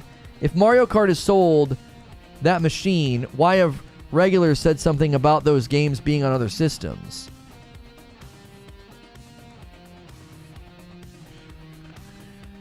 I feel like I'm trying to explain it to you and you're not listening, so I'm going to try again. Call of Duty has a history and is so intrinsic to the ecosystem of Sony that suddenly not being able to sell that platform, that title, future titles, would be market restrictive. Invoking the success of the Nintendo Switch and the quantity of sales of the Mario Kart games has no bearing on the discussion. It's a red herring. It doesn't even make sense to bring up. You're saying it's anti-competitive, but it's the most competitive move possible? You don't understand the term anti-competitive. Go read a book on economics and come back. Go read a book on antitrust and come back. It's not competitive at all to rip things from your competitors. You need to do a little bit of research. It would not restrict, that's hyperbole. Tell that to the regulators. Tell that to Microsoft. Microsoft agrees that it would be market restrictive to take Call of Duty off of Sony. Everybody agrees, but apparently you. So the governing bodies and the regulators think it would be market restrictive. Microsoft thinks it would be market restrictive, and so does Sony. Who the frick are you? It's market restrictive to take something like that off another platform. Like Final Fantasy VII? No, not the same. Final Fantasy VII does not have an endemic history with the ecosystem of Microsoft to the degree that Call of Duty does. Doesn't even come close.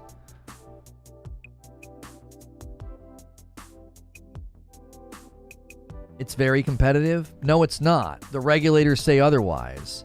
You calling it competitive is you admitting you don't understand the situation at all. You don't. That's just your fandom talking. Seriously, that's just drenched in ignorance. If you actually think that it's competitive to buy a publisher and rip Call of Duty from the Sony platform, if you think that's competitive, you don't have even an inkling of an understanding of the situation, and you're just speaking like a fan. You're not speaking in fact or analysis of what would be good or bad for consumers. You're speaking like a fan. And ironically, it wouldn't be good for you for Microsoft to do that. It wouldn't be competitive, and it wouldn't be good for their bottom line. You, as a consumer and fan of their product, would get a degraded and potentially shuttered Microsoft gaming division if they did that. Just a random question. Isn't that Sony's fault for putting so much of their value on a third party that if they lost it, they're underwater? No one said they're underwater. Who said they're underwater? Who said they put so much of their value on third-party dev that if they lose it, they'd be underwater? No one has said that. Nobody said that. They invested in a third party. They invested in a relationship with Call of Duty. It turned into a flourishing and growing ecosystem of consumers who buy and play Call of Duty on the PlayStation platform, and to suddenly not be able to have that would mean they would lose millions, if not billions, of profit. That's not a mistake on their part. That's anti-competitive and market-restrictive behavior, which is why the regulators are saying you can't do that. Sony's saying that? They've never once said that. They never said that we would be underwater. Sucks to suck. You know what sucks to suck? It sucks to suck on Microsoft. That's what sucks. You guys that are in here defending Call of Duty leaving the PlayStation ecosystem, yeah, you suck to suck. You're too busy just absolutely throat deep on your Microsoft controller. You can't see just how dumb your position is. It's such a dumb position. You're okay with your favorite company damaging the market. You're okay with it. Why are you okay with that? You can't be okay with that. Like, why? Why would you be okay with that? It wouldn't be good for you. It wouldn't be good for the Xbox ecosystem. You think it would because you want to hurt Sony, but that's not what would fundamentally happen. It would hurt the market. It's just hilarious to me that you think Microsoft losing billions of dollars in order to hurt Sony is some kind of a dunk, some kind of a win.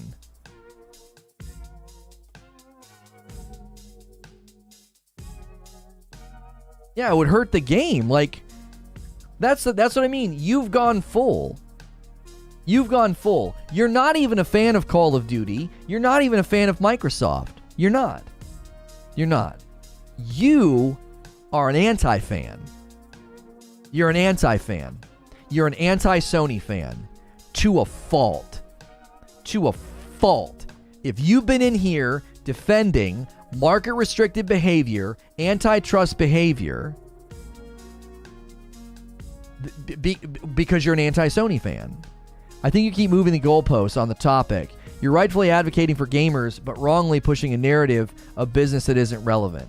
No, I am not. I haven't moved the goalpost once. I've said from the very beginning, it's not about the contract that they offered. It's not about the box that I play on. It's not about Call of Duty. It's not about which platform I prefer. It's about doing something that would be restrictive to the market and bad for the market. I've said that for an hour and a half. I haven't once moved the goalposts. Claiming that I've moved the goalpost is dishonest and an attempt to undercut everything I've been saying to make it seem like I'm being dishonest. You were just dishonest. Wear the hat. I've noticed your angst towards... why is this guy doing this? I've noticed your angst towards perceived anti-gamer scheme that in some way each business is a B2B transaction is equal compensated and even in perpetually should receive this compensation. I've not said that at all. Your sentence doesn't even make any sense. Try again.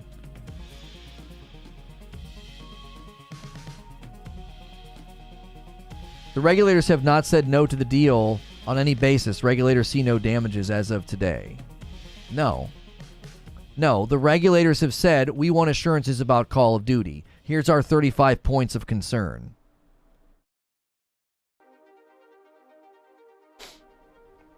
The regulators haven't said, you see, once again, you're invoking goalpost moving and you're making it sound like I said things that I didn't say. You're being dishonest. I didn't say that the regulators said anything bad. I didn't say that the regulators were getting in the way.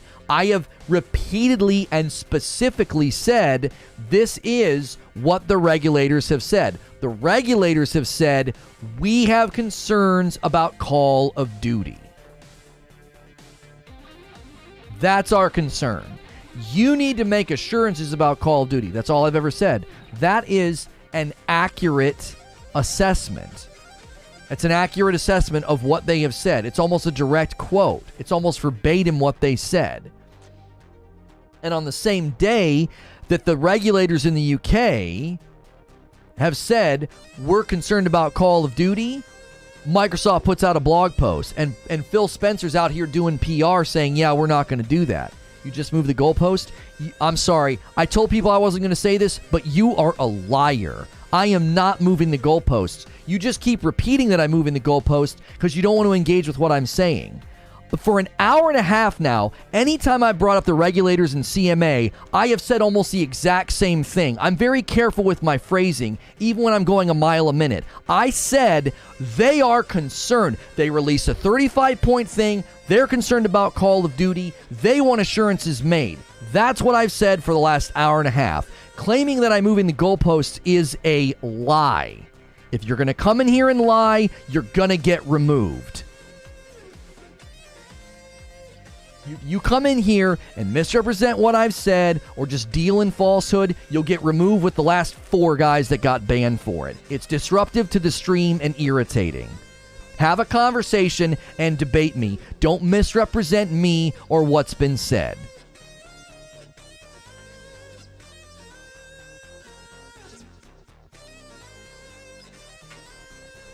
The important thing isn't that the regulators have said no, it's that the regulators haven't said yes. Siege, that's exactly right. I'm debating you right now. No, falsely claiming that I'm moving the goalpost is not debating.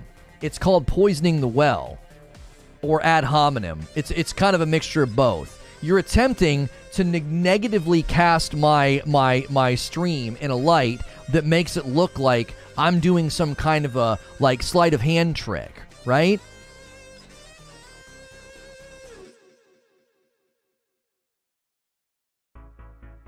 I'm not moving goalposts. That's not a debate. That's not a debate point. It's a false claim about what I'm doing. It's a misrepresentation of what I've been saying. The regulators will not say yes. They will just let it pass. Mo.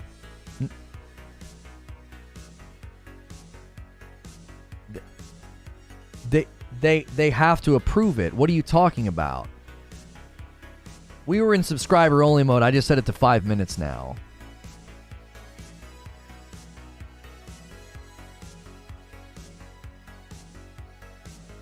You don't like things being projected, so why are you doing that to people who disagree? I'm not doing that to somebody who disagreed. I'm directly quoting him. Are you keeping up and reading chat, or is it hard for you to read? He literally said I'm moving the goalposts. I'm not projecting. I'm directly quoting him. Do you understand the difference between those two things?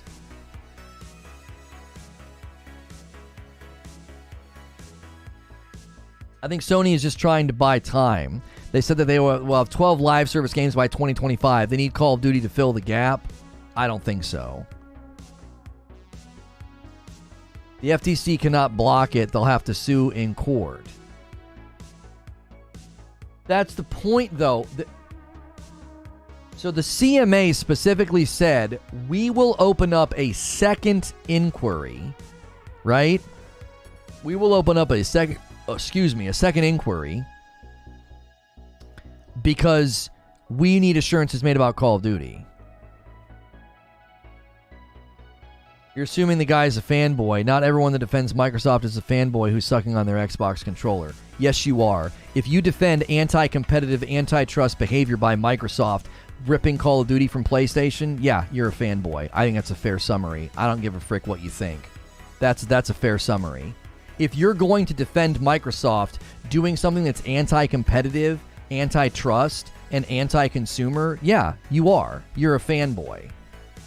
That's a fair conclusion to come to. What the frick other conclusion should I come to? What are they, a mobster that loves antitrust behavior? They just love bad business practice? The frick out of here. That's a fair conclusion to make. If you're going to come in here and be like, yeah, man, I'm going to throw confetti in the air. That's great. Screw PlayStation. Screw Sony. Screw them. This antitrust behavior is great. You're a Sony fanboy? That's just a fact. You don't have the ability to argue, so you project falsehood into chat and then make claims about me that aren't true because I guess you lack the intellectual ability to have an argument with me. I'm not a Sony fanboy. I've been repeatedly saying I love both platforms. This is antitrust, anti-competitive behavior that would be bad for the market. And when you celebrate it being good for the market, you're being a Microsoft fanboy. You're being an anti-Sony fan. You don't care what it does to the market because you think it wins points for your team. Like, it's that simple. Like, you're cheering for your side. You're not having an intellectual debate about what this would do economically to the PlayStation platform or gamers who like Call of Duty. I literally had people saying, sucks to suck. That's what prompted my commentary about a fanboy sucking on their controller. A guy said, sucks to suck because Sony invested in a relationship with Call of Duty, grew the ecosystem and the consumer base on their platform, and it would be anti-competitive to suddenly rip it off the Sony platform. And I was told, sucks to suck. What the frick else am I supposed to call that? If you're getting activated, maybe you like Microsoft too much and you're getting defensive. A hit dog barks, right? If the shoes fit, sorry it's pinching your ankles. But if the shoe fits, all I'm saying is anybody celebrating this and saying sucks to suck, and be like, yeah, suck at Sony, what else am I supposed to call that? I've not said that Microsoft sucks. I've not said that the ecosystem sucks or is bad. Sucks to suck, Microsoft. I've said it's anti-competitive. That's market restricted behavior. That's not good for the gamer. That's not good for Xbox players. It certainly isn't good for Sony players. It's not good for the market. That's all I've been talking about every single time. Spanky with a $10 tip. It wouldn't matter where the majority of Call of Duty players are. Phil intends to convert them to the Microsoft ecosystem regardless. If Sony put time and funding into a first-person IP equivalent to Ghost of Tsushima, they would compete well? No, they wouldn't. A $20 tip from Nobody. Welcome back in. Anti-competitive is only bad for Sony's money. If Sony's so great at making games, make a better game like Killzone. Yeah, again, a complete failure to understand the economic situation, the size and scope of Call of Duty. It's so funny how many people talk about this and just readily admit they have no clue what they're talking about. Like, you just don't know what you're talking about. A $5 tip from Robert. In 3 years, Xbox will renegotiate Call of Duty being on PlayStation with an optional Microsoft login to link accounts similar to Minecraft. I actually think that's probably the most likely outcome, Robert. All these guys that are acting like it would be amazing to rip Call of Duty from PlayStation, again, they're just being ignorant and tribalistic. Like, you're probably right. They're just going to renegotiate so they get more pull, more money, better share, or whatever, or do something similar to Minecraft. You know, it's funny, when we were debating this earlier, and I was being told by people that, like, I'm projecting on the Phil Spencer's commentary about it's going to continue to be on all platforms, just like Minecraft, and I was told I was projecting. You know what's funny? is the fanboys were projecting that's not permanent. That's not permanent. Why? Because they're more concerned with ripping something from the Sony ecosystem because they think that's some kind of a win or a dunk from Microsoft, because they're thinking like a fan. They're not thinking in the realm of business. In the realm of business, that would make no sense to do that. You'd be losing money.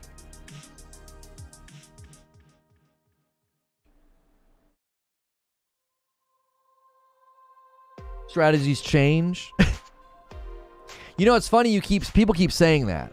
Strategies change. People change their mind. That's hilarious because Phil Spencer did all these interviews and wrote this blog in the same week they sent the contract to Sony. So it's been 6 days. Is all this in ink to the same degree that Starfield's release date was in ink? And yeah, that's a shot. This is all in ink? Is it all in the same disappearing ink that Starfield's release date was written in?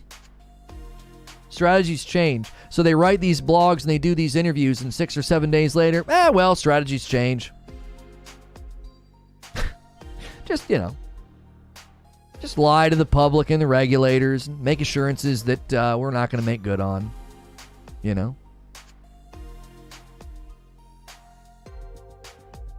10 spot from Jason. Up until recently, Sony has held back the devs that they bought over time. Would that not be considered anti-market as well? I love both companies, but they've been doing it for how long? How has Sony held back the devs that they bought over time? How? With growing the IPs, increasing sales, reinvesting in those companies sizes have actually grown. What exactly are you reading that indicates Sony's been holding back the devs that they've purchased? Why won't you address Final Fantasy? I've addressed it 10 times over. It's not endemic to the Xbox ecosystem. It's not even close to being the size of the revenue generation that Call of Duty represents on Sony. No one at Microsoft, nobody has ever invoked that because they know they can't invoke it. You're invoking something that the business savvy people at Microsoft aren't even attempting to invoke. Even the regulators aren't invoking that. Like Xbox and Final Fantasy don't have an endemic history. They don't have a consumer base the size of the PlayStation consumer base in Call of Duty. You're creating a false equivalency that's been dealt with 3 times in the stream already. A $2 tip from Birdface. Call of Duty is the WoW of first-person shooter. Nothing's going to kill Call of Duty. Dark Knight with a $5 tip. It's not that some are celebrating, just no sympathy after PlayStation abandoned all their shooter IPs. That's why I left PlayStation. Abandonment for cinematic games. That's your reason. That's not why. Celebrating anti-competitive, market-restricted behavior because you're butthurt about shooters is just weird to me. What the frick? I'm really upset about Halo Infinite and the status of Halo Infinite. And if Microsoft was suddenly saying, hey, Sony's doing this thing that's anti-competitive, and I looked at it and thought, that is pretty anti-competitive and market restrictive, the regulators need to step in here, I wouldn't be like, no, suck it, Microsoft. I was really disappointed in Halo. No. You shouldn't be celebrating and throwing confetti in the air and being like, yeah, sucks to suck.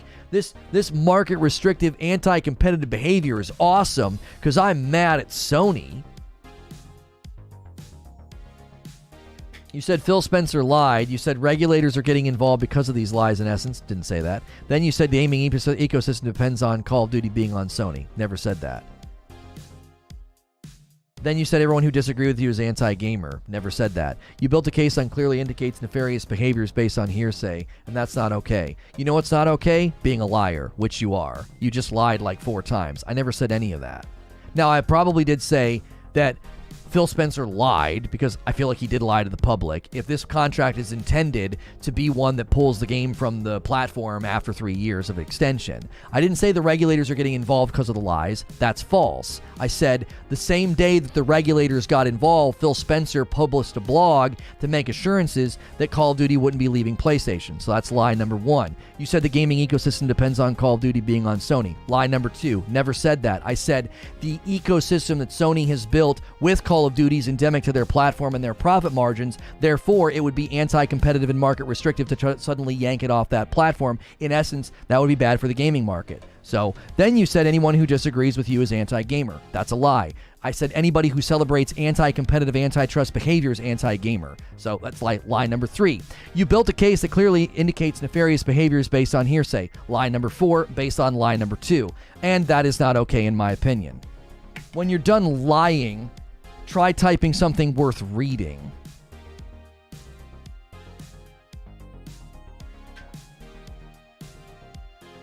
Phil Spencer didn't lie. That's Sony fanboy's narrative with bad faith. If you read the statements, there's no lie. There's literally a tweet from Xbox or from him stating specifically they have a desire to keep PlayStation. They have a desire to keep Call of Duty on PlayStation. I'm not reading into his statements. I'm not. Goalpost moving, man. Watch your stream, and you're done here. Join the Hall of Fame of people that just come in here and tell lies. I don't ban people for disagreeing. I ban people for lying. So find somewhere else to hang out. Tell like 4 lies about my position and oh, your goalpost moving. Sure. Adios. You're not worth my time. Like, I engage with people who disagree with me all day long. I don't engage with people who, an hour and 45 minutes into the stream, falsely summarize everything I've said up to this point and then say that I'm moving the goalpost. You're leaving out context. He never mentioned a time frame and is most likely only referring to renegotiating. I don't think you understand what the word context means, K-Billy. I'm not leaving out context. You're arguing from silence, which is the weakest form of argument. The context to his statements right here. We've heard that this deal might take franchises like Call of Duty away from the places where people currently play them. That's the context. You're ignoring the context. The context of his statements is people are worried that we're going to take Call of Duty from the place that you play it. We're not going to do that. And then in a tweet, we have a desire to keep Call of Duty on PlayStation.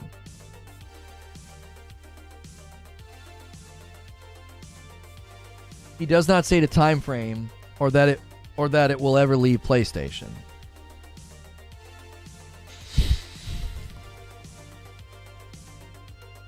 I can't, man. The argument is the 3-year extension. Yes, because the 3-year extension, you have to view the 3-year extension in the context of when it landed. He said he had a desire, but not a need to keep it on PlayStation. Jiminy Christmas. Does it hurt when you bend your back that hard? Was he referring to the franchise of the current game? The franchise. Who needs to go to a chiropractor? Just argue in favor of this kind of a thing. You bend your back so far, you'll crack every one you got. Your posture's got to feel amazing. What? It's amazing to me. It's amazing. It's truly amazing to me. Just totally bend over backwards. He didn't say for forever. He said desire, not need. He didn't establish a time frame.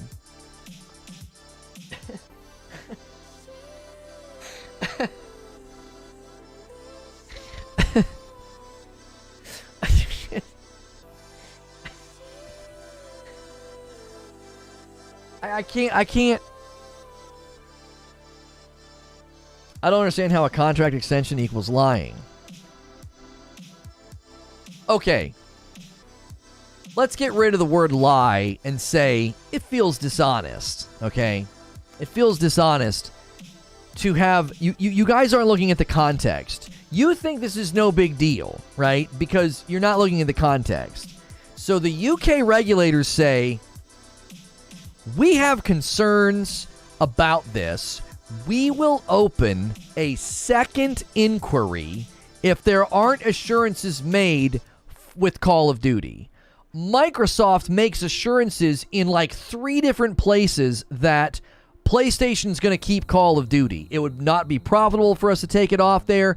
Phil Spencer writes a blog. There's tweets saying our desire is to keep Call of Duty on PlayStation, right? We covered it, and all the Xbox guys were in here saying, see, PlayStation's going to get to keep it, crybaby PlayStation. Like, Xbox is out there making assurances that you're gonna get to keep it. Okay? And in that context, they send a contract to Sony, and Sony's like, this is a joke. You're out here telling people that this game will never leave our platform, and you're only willing to give us a 3-year extension on the existing contract? What's that mean? What are you going to do after that? You're making assurances to the public. You're making assurances to the regulators. Where are our assurances? As we've said before, we're committed to making the same version of Call of Duty available on PlayStation on the same day that the game launches elsewhere. Right, that's Phil's words. He's not speaking about a particular title. He's saying anytime that franchise launches, it's going to be on PlayStation. OMG, he never said it will never leave. Arguments from silence are the weakest form of argumentation. You guys are literally running to the weakest argument. He didn't say never. He never said never. He didn't say for forever. Okay, that's an argument from silence. That's not an argument. Yeah, he also didn't say that they're not going to implant chips in your brain and turn you into aliens, but that doesn't mean it's going to happen. Like, arguing from silence means literally nothing. That's not a substantive argument. There's plenty of things he didn't say. That doesn't mean they can do it, or that they should do it, or that it goes against the grain of what he's claiming. That's literally the strongest argument. You need to take a speech and debate class if you think arguing from silence is compelling, because it's not. Arguing from silence is quite literally the weakest form of argument.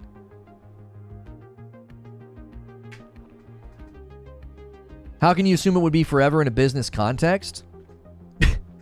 I've established how you can assume it would be forever in a business context because Microsoft has quite literally said, removing Call of Duty from the PlayStation platform would not be profitable for us. It's our desire to keep Call of Duty on PlayStation. Call of Duty will be available on PlayStation on the same day the game launches elsewhere. We're committed to making the same version. We want to continue to enable people to play it across all platforms. We continue to make Minecraft available across multiple platforms. We've already done this before. They literally used the antecedent to making it available across platforms. They said, this is the approach we've taken with Minecraft. All context actually points to this game is not ever going to come off a PlayStation. There's way more context to say they've made assurances, both economic and profitable reasons, as well as their principled path reasons, as well as their desires. They've made plenty of reasons. You're assuming based on hearsay? Go Google the word hearsay so you know how to spell it, and then also look at the definition. I'm not assuming based on hearsay. I am deducing from 4 different commentaries and pieces of information that they have said at face value. This isn't... Do you know what hearsay is? You don't know how to spell it, and you don't know the definition. This isn't hearsay. These are their words.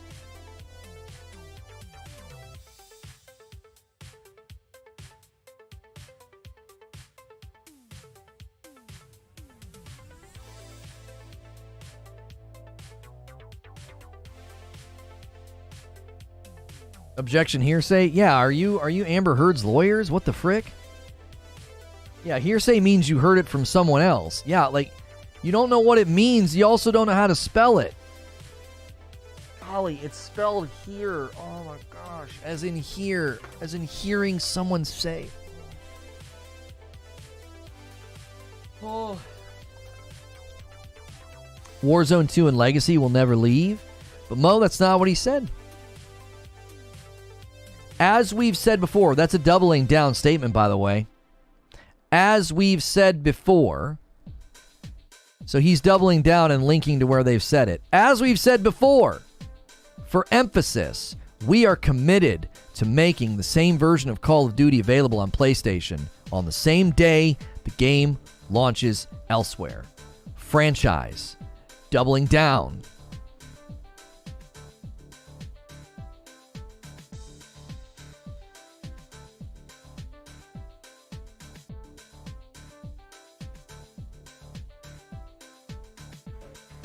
Thanks for the gifted sub. Fred, I didn't get the message.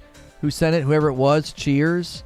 Oh, who was that today? Dang it, I forget who it was. Who did the gifteds earlier?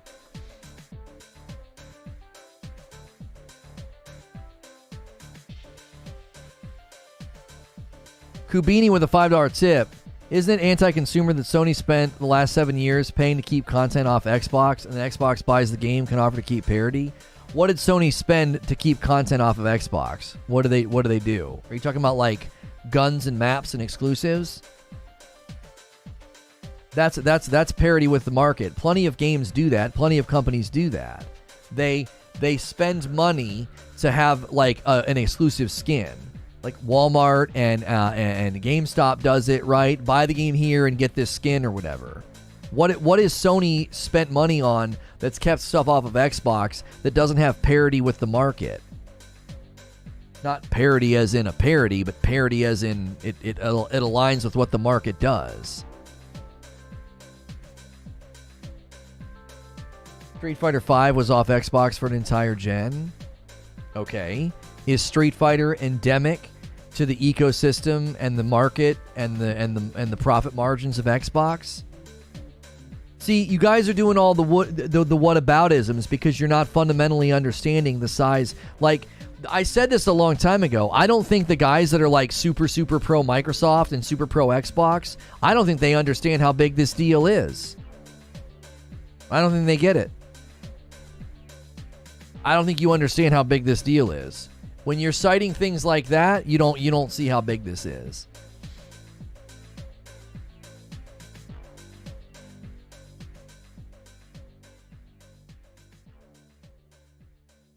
Endemic, as in being like native to it. It's intrinsic. It's interwoven. It's endemic to the platform. It's native to the platform. Call of Duty and PlayStation, they're so interwoven. You would describe it as being intrinsic or endemic.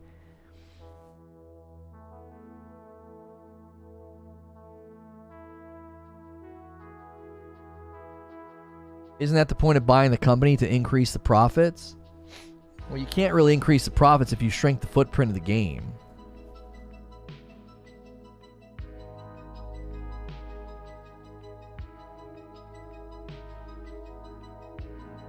I guess you were wrong about Starfield, and I never said I was celebrating. There's a difference between celebrating and no sympathy, as in no caring. What was I wrong about Starfield? What has happened with Starfield that I was incorrect about? People that are crying about Call of Duty are the same that champion Spider-Man. Buy the other platform if a consumer, and Sony needs to pay for 3 years to keep it on that platform. I don't know what point you're making. The regulators cannot force Microsoft to make it permanent. That would be anti-competitive in and of itself. No. The regulators can 100% get in the way. The regulators can 100% get in the way of the deal if they feel that it's going to be anti-competitive and it's going to be market restrictive. That's quite literally what the investigations would conclude if they felt that they weren't going to get satisfactory answers.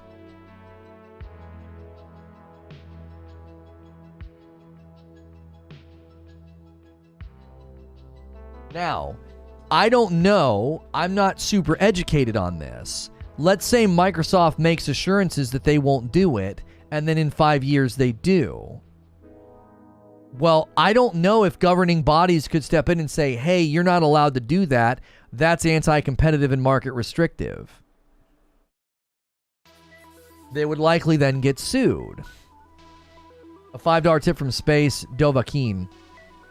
The hypocrisy right there. Jim's terrified of losing their market dominance that PlayStation is built with predatory practices. It hasn't been substantiated or proven that Sony has done predatory practices. Virtually everything they have done with either exclusive content, buying up games, or doing a subscription service, they have parity with the market. They've not done anything that other companies don't do.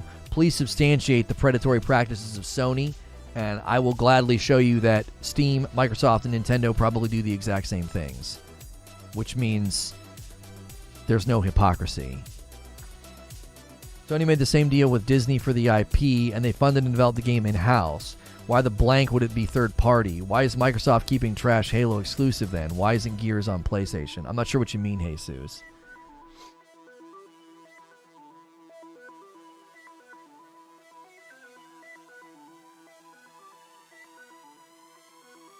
They've paid to keep games off Microsoft. Yeah, Microsoft pays to keep games off of Sony. I told you, it took me less than 1 second. Please tell me what Sony's done that's predatory. Oh, they paid to keep games off Microsoft. Yeah, Microsoft did the same thing. Pot, meat, kettle. Pot, meat, kettle. Good job. You've substantiated your point by saying that Microsoft is also predatory.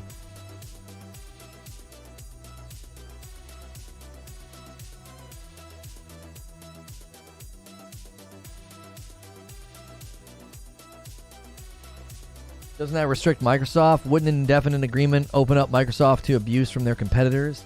The regulators are there to protect the market, not competitors. Yeah, but I don't think you could claim that an indefinite agreement would be... No, because the same thing happened to Microsoft with the browsers, Lewis. They've indefinitely had to allow... Microsoft tried this with with internet browsers, and they've had to indefinitely not do what they tried to do, and they can't argue that it's restricting them. This has already happened once with Microsoft. Two different markets? It's an example of an indefinite thing that happened because they got sued. Microsoft got sued because of the internet browser thing. You know that, right? So if they tried to do this with video games, they'd get sued. Like, you can't do that. They'd either get sued by their shareholders, or they'd get sued by Sony, or they'd get sued by the FTC and the regulators.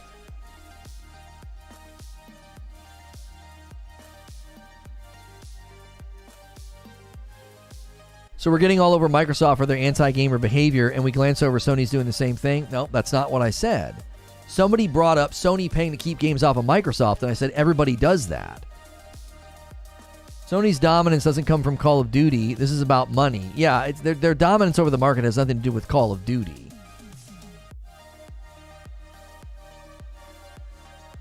You lost me on that one? Microsoft was sued for what they tried to pull with internet browsers. Okay? And they've had to indefinitely abide by that. They can't do what they tried to do with internet browsers. So, indefinitely allowing and having Call of Duty on the Sony ecosystem is not restrictive to them. And that wouldn't allow them to be abused by their competitors. It's their property. If they launch a Call of Duty and the horror of having to sell your product on the Sony marketplace and make billions of dollars. Oh my gosh, that's so unfair and so restrictive. What the frick are you trying to argue?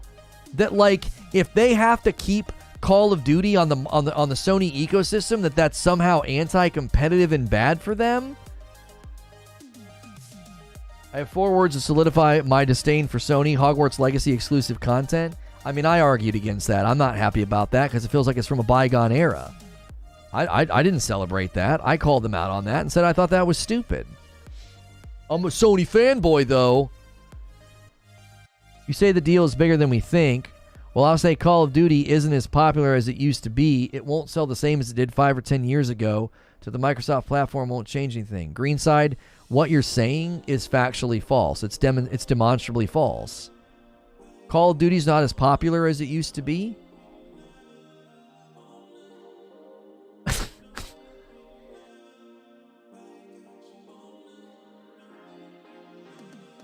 Call of Duty's gone downhill. Oh my gosh.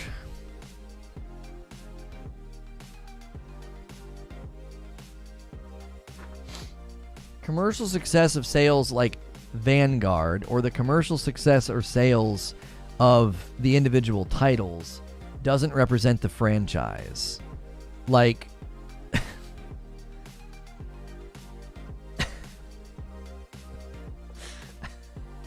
look it up. Yeah, tell me to look up something I'm familiar with and have already researched. Thanks for doing that. Yeah. Call of Duty as a franchise is not as popular as it used to be. Except you forgot about Warzone. You're looking unidimensionally at the commercial success of Call of Duty. You've also forgot about Call of Duty Mobile.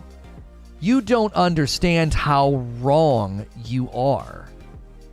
You're looking at individual commercial sales of launch titles like Vanguard, and you're like, well, this didn't do as well as the game did traditionally, therefore the game has gone down, and the game is less popular. That is so mind-numbingly false. I'm like, it stalled my brain out that you're claiming that. Call of Duty Mobile is irrelevant to the convo. Yeah, Call of Duty Mobile is irrelevant to somebody claiming that Call of Duty is not as popular as it once was, and that it's gone downhill, and it's not selling as well as it used to. You're right. Yeah, Call of Duty Mobile's irrelevance to that claim. Just what are you saying?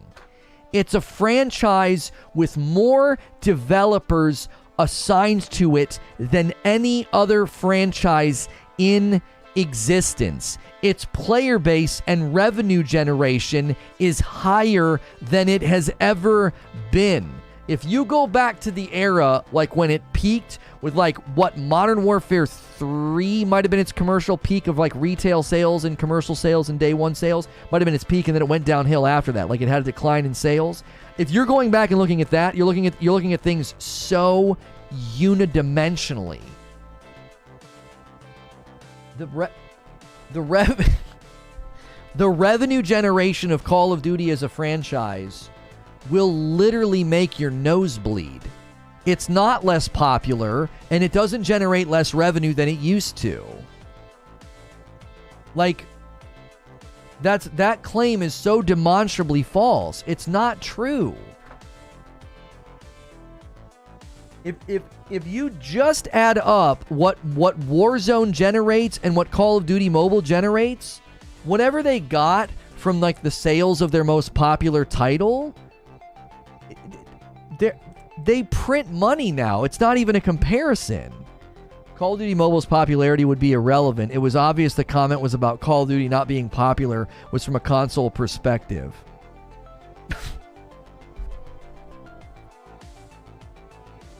Lord, bear me strength. Warzone. Oh my gosh. I can't do it. I can't do it. I hit my quota. I just hit my quota for takes that are so unsubstantiated. I can't do it. I'm out. I'm out of gas. I can't do it. To claim that Call of Duty is not as popular as it once was, it's going downhill. I just can't do it.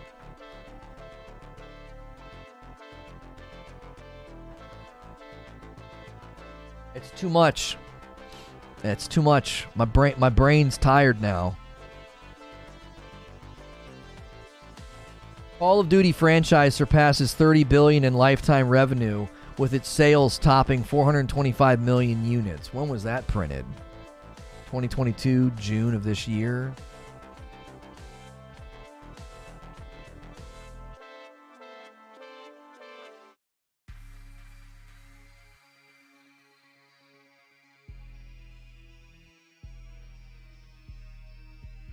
As I said earlier, these people vote has the same weight as yours, and it should depress you.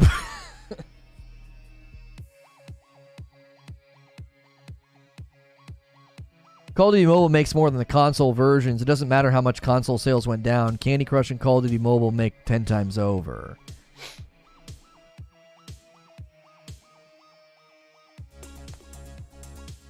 Call of Duty Mobile generated 22 million in July, 88 million downloads so far. It's just, yeah, it's insane. It's just, it's bonkers. It's not, look at the numbers, and you're not talking about Pokemon. You keep skipping over the highest grossing in the world, has nothing on Call of Duty. Why Pokemon on the consoles? Greenside, you're really, really struggling. I like you, but you are just struggling to understand what an equivalency is. Pokemon is not an equivalency to Call of Duty because Pokemon is a very, very successful first-party title that is not endemic and intrinsic to the ecosystems of other platforms. Like, McDonald's is crazy, stupid popular, and you can't buy a McDonald's cheeseburger at Burger King. Why? Because McDonald's has just done an amazing job with their property and their stuff. Like, come on, man. You can't compare it to Pokemon. Pokemon is a Nintendo property. It's theirs. They built it, and it being insane and successful has no bearing on the conversation.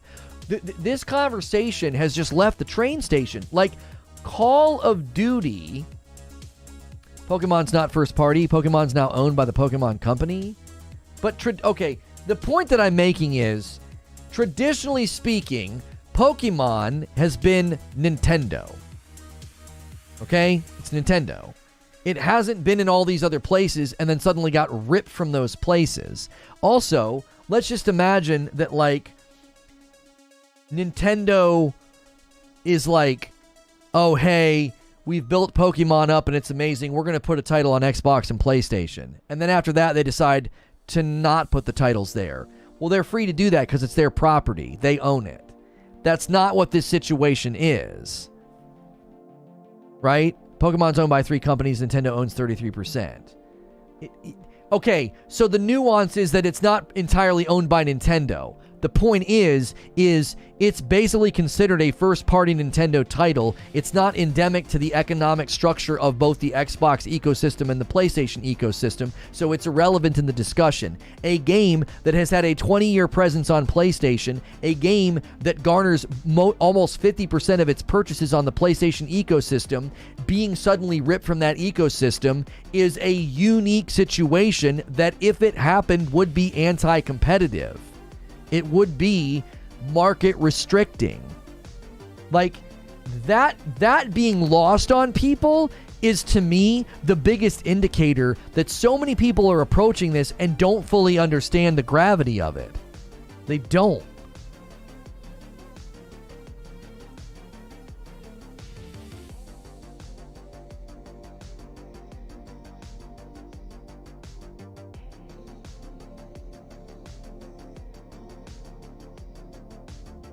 Good on Nintendo for investing in its own first-party IP so that their bottom line isn't at the whim of a business decision of outside partners. Xbox and PlayStation should do the same. Okay, but Viceroy, you're invoking something that's already been addressed. Sony would be fine if they lost Call of Duty. They wouldn't suddenly be like, well, we got to close our doors. Sony is doing exactly what they should do. They're protecting their profit margins. If they just let profit walk out the door, that's terrible for their consumers. That's terrible for their shareholders. They can't do that. They can't be like, yeah, no, that's totally fine. We'll just let profit walk out the door. They've not once argued that, like, this would destroy our platform and we'll have to close up shop. No one's ever said that. No one's argued that. You keep invoking that, which is just not a representation of what's been said. They're literally protecting their consumers' player base and their profit margins.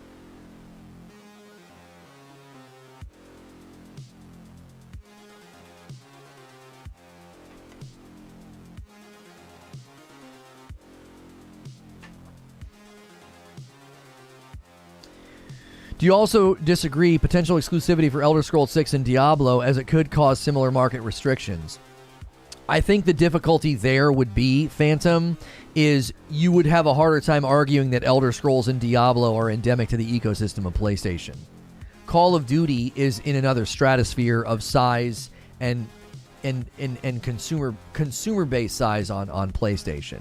Now, Diablo maybe, because Diablo is such a big title, but I don't think so. I think traditionally Elder Scrolls and Diablo have primarily presided in PC and then Xbox, right? So I think that would be a harder case to make. I think it's a good question. You want to know my theory is? My theory is, as people have said today, strategies change. Yeah, you're right. I think Starfield lands on PlayStation a year later. I think Diablo will be everywhere. And I think Elder Scrolls will land on PlayStation a year later. Those are theories that I have based off of things that Phil is saying and based on the landscape. I think that they kick Starfield to PlayStation a year later. I think they do the same thing with the Elder Scrolls. I think Diablo will be everywhere.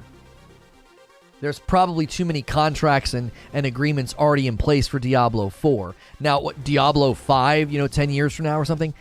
I don't know. By that point in time, Microsoft might have a completely different strategy and be like, why would we ever take our software off of a big platform? That's stupid. Like Diablo 5 sales projections, we garner to make, 5 million total sales on PlayStation's platform. PlayStation's platform has great market saturation and their consumers buy games. Our consumers play them on Game Pass. Like, I've said this before, Microsoft's strategy is so 900 IQ that I think sometimes their fans don't see the forest for the trees. They think that, like, yeah, hurt Sony, take games from Sony. What the frick? No! Like, Microsoft can literally bolster Game Pass value and then sell the game on Sony. They make money on both sides. They will lose market saturation. That's based on no market analysis right now. That's just you claiming it. You have a legit problem on the Discord mod side. I don't expect you to take my side. There's some serious bad intentions. Creatures and the guys who stand for him. I don't know what happened.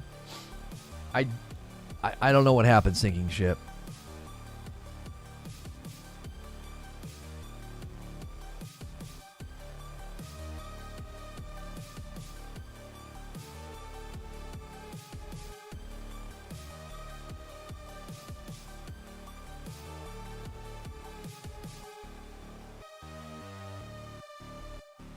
I personally wouldn't want them to be Xbox exclusives. More players equals more money.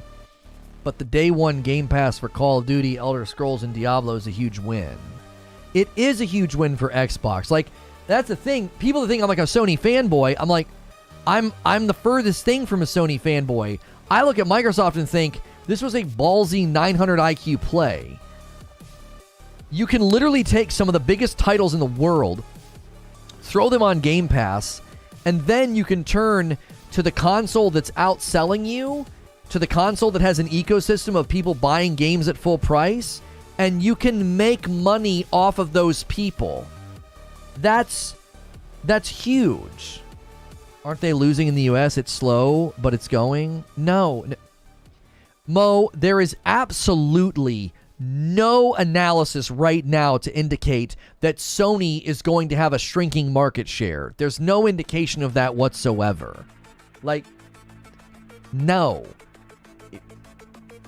I'm telling you, talk to me after first quarter of next year about how well the PS5 is doing compared to Xbox. Like, no. The projections point in the other direction. You guys keep thinking that it's about console sales and console sales. Microsoft doesn't care about that. Microsoft's building their ecosystem and putting it in TVs.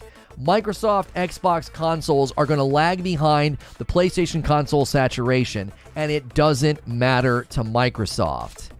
Like, they're going to lag behind.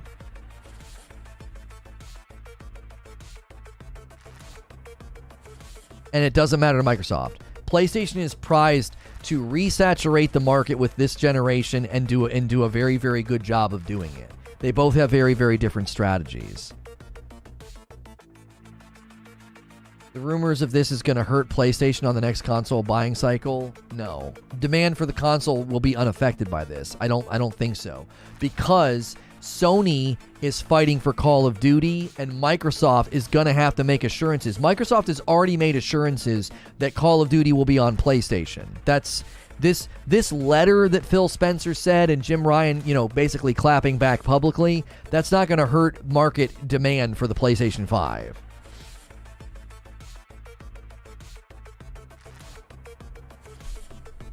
Reforge misapprehends things Microsoft doesn't say and ignore things that they do say. No, I do not. No, that's not true. That's not true. You're doing that swipe thing. Engage with my argument. Engage with my argument. Don't say that I'm moving the goalpost and misapprehending and ignoring things. Nope, you're talking about me. Engage with the argument. The passive ad hominem will not stand. You can't come in here and do that. Engage with what I have said. Don't summarize what I have said.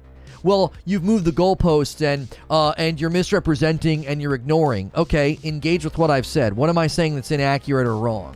I've pulled up the blog 10 times over, directly quoted it, directly quoted tweets.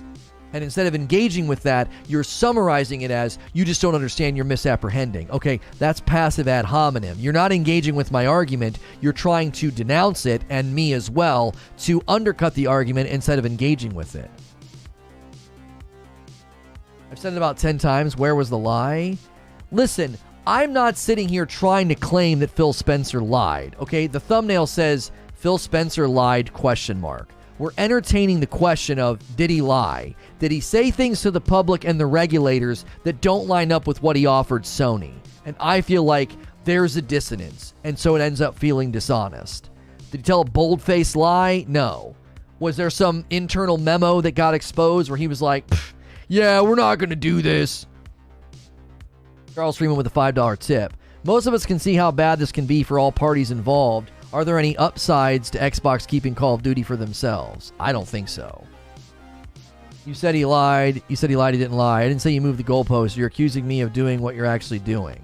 I didn't say that you said I moved the goalpost. I said, don't come in here and do this. You're misapprehending. And then the other guy said, you're moving goalposts. I was doing a summary of that behavior. I wasn't saying that you did that. I wasn't saying you did that. I said, don't come in here and do that. Don't speak about my arguments.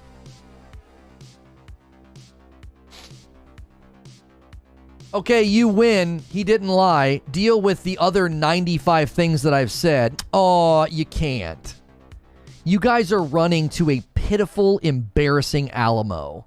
I've conceded it and been like, okay, he didn't lie. It feels dishonest. It feels dissonant with the claims he's made to the public and the regulators. Okay, he didn't lie. Move on. What else have I said? That you engage with what else that I've said? You haven't engaged with any of it.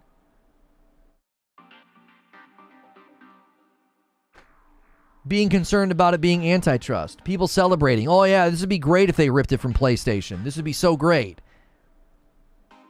Like, most of the people that have been engaging with me haven't been taking issue with what I said in, maybe the first 5 minutes of the broadcast?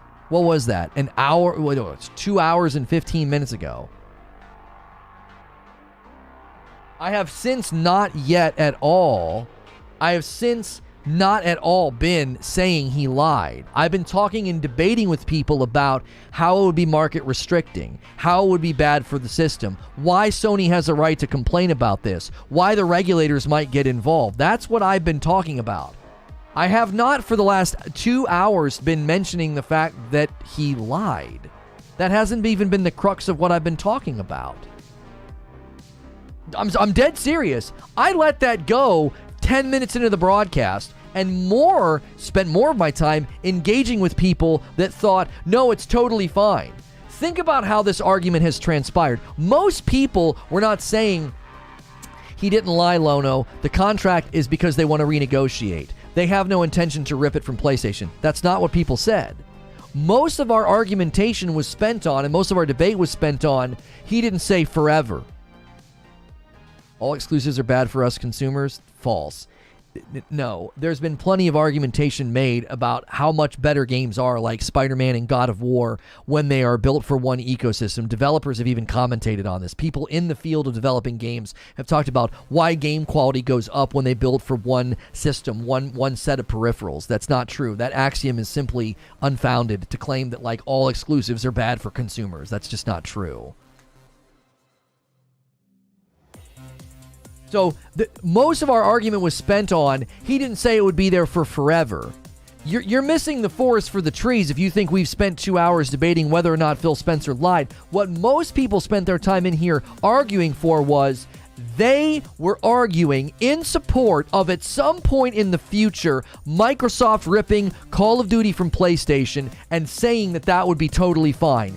That's what we spent most of our time debating. Well, he didn't say for forever. He said it was a desire, not a need.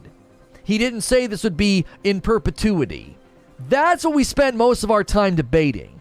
Don't mis-summarize the debate after 2.5 hours to be like, well, you claim that he lied and he didn't lie. That's not what we spent most of our time debating. We were debating whether or not it would be good or right for them to rip it after giving assurances they're not going to rip it. And many of you were trying to give them wiggle room to be like, well, he didn't say for forever, so they can totally do it if they want. Which government's contesting it? Just the UK? Well, they're all investigating it, homie. That's how it works. They're all combing over it. There was the Brazilian government was looking at it. UK's looking at it. As far as I know, the FTC's looking at it. They don't just say, well, you better behave, like they're all looking at it. It hasn't been approved yet. The deal hasn't been approved. They have to approve the deal. You can't... Listen, the FTC has ramped up their investigations in these types of buyouts because they're getting a little, like, skittish about it. Like, whoa. All this consolidation could be really, really bad for the consumer. We're looking into this. They're increasing their inquiry into these situations.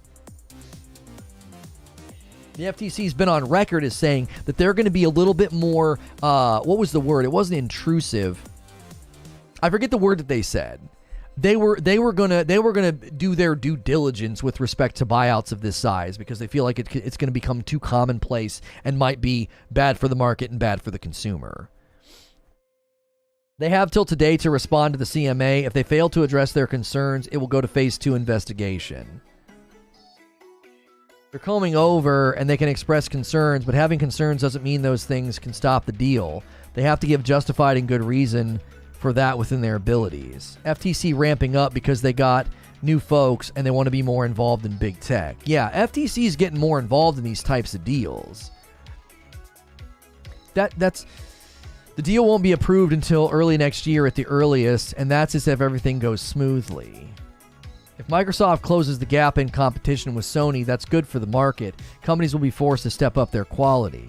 See, this is why, Bella, there's a difference between Microsoft bolstering their ecosystem and increasing their market share, which, yes, is great for consumers. That's not the same as actively harming your competitor by taking something from them that's endemic to their profit margins. Those two things are different.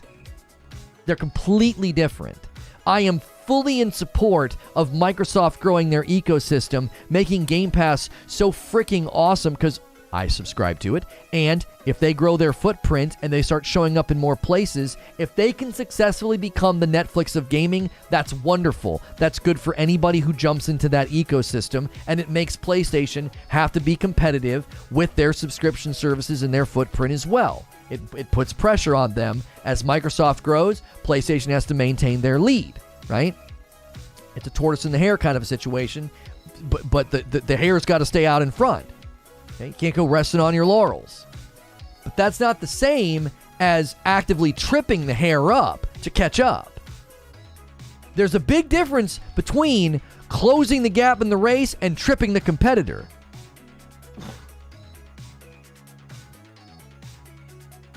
Not the same.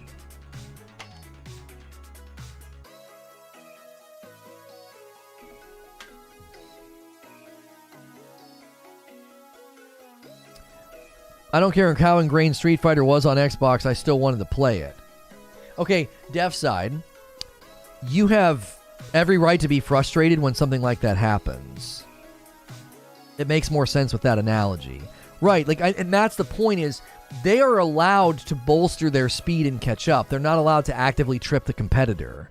And that's what ripping Call of Duty off of the platform would do. What's fair in love and war? This isn't love and war. This is economics. And there's laws in place and regulations in place to protect us from anti-competitive behavior. As a capitalist, I say it's all fair in business. You're a terrible capitalist if you think everything's fair in business. As an investor in Microsoft, why would I care about PlayStation's bottom line? You're not a very educated capitalist if you're in favor of market restrictive behavior. You're actually a pretty crappy capitalist if you think that that's cool. Like, you go get a degree and study economics, read some Thomas Sowell, and then come back and be like, yeah, antitrust and market restricted behavior is actually not very good for the economy. It actually has a shrinking effect. It actually has a profit shrinking effect. It's not good. Not just protect us, protect everyone, employees, governments, consumers, businesses. Yeah, all these things are far reaching. I never said that. I just said I don't care about Sony's bottom line. That's not a capitalist. A capitalist would say everyone's bottom line is important. Do you think it's good for the market if big companies suffer profit loss? You think that's good for the market? You think that's healthy? Like, let's say I buy stock in... I actually own stock in Tesla. And I say, well, I don't care about the competitor's bottom line. Frick them. If Tesla's out here doing anti-competitive, market-restricting things. Do you know that's actually bad for me? As someone, if I've got shares in that company, it's actually bad for me. It's bad for me for them to eliminate the competition and to squash the market. That's not good for me. Like, it's better for me for there to be an active and existing competitive market because that drives the innovation, that drives profit, that drives growth.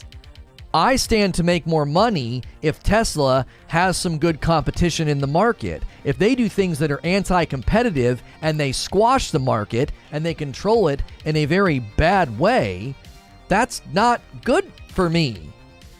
Well, I don't care about their bottom line. Just squash them to dust. Monopolies are mostly good.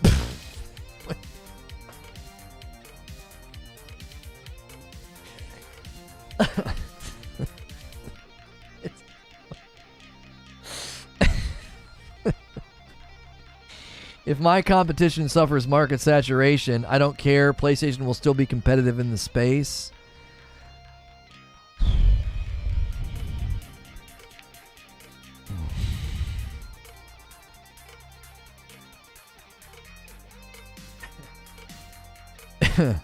To play devil's advocate, then what about EA buying the rights to the NFL? That has nothing to do with what we're talking about. So, like, EA buying the rights to the NFL, that's like a company buying the rights to, making Star Wars games or whatever. Like, they had Star Wars exclusivity for a while. But that's not the same, because you would have to argue that NFL licensure and NFL games were endemic to another company's entire business, and they came in and stole it away. And then now that business is dead in the water. Like, imagine some company that's made games with NFL players and NFL teams for years, right? And EA comes in and grabs the licensure and says, no, we're going to do it now. And then that company basically dies. They might be able to claim, well, that's anti-competitive. You can buy for the licensure to make NFL games and players, but you can't buy it at the loss of our licensure, right? Like, you can't steal it from us, basically. Like that, our entire business is built on being able to make these games, right? Yeah, 2K football died. Yeah, so I don't understand. Listen, I'm now wandering into fields that I'm less educated about. I don't know if 2K had the right to claim anything there or sue anything there. I don't know if they did. I don't know if they did. I think Sony's argument might be different because it's literally a marketplace that sells the product and you're trying to take the product away from them, right? That might be the argument that they're making. Like, if it would maybe be something more like akin to this. Like, if Kroger suddenly couldn't sell Coca-Cola because Walmart was paying money. Walmart buys Coca-Cola and then doesn't allow Coca-Cola to be sold in Kroger. Kroger might be like, wait a minute, that's market restrictive. We're suddenly going to lose tons of money because we sell so much Coca-Cola every year. It might be different because Sony's a marketplace and not a game developer. I don't know. Again, you're taking me into a category where I'm less educated and I might say things that are inaccurate. So I don't know if 2K could have said, hey, we lost licensure, that's extremely damaging to our business, right? But they could do that? I don't know if they could do that. You're assuming that they could do that. You're assuming that regulators would allow that to happen. Because that's anti-competitive. When a big conglomerate buys up one company and then restricts the distribution of that product to only over here so that nobody else can sell it and have it, the FTC would probably step in and say, you can't do that. You're affecting the market in a restrictive way. And the consumer is suffering, and so are the businesses attached. Frick. We went too long.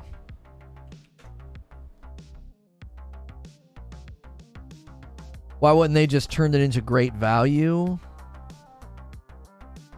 Oh, like change the brands, turn it into great value, and stop distributing Coca-Cola?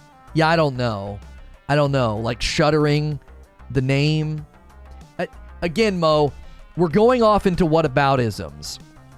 The regulators agree with Sony. That's the point.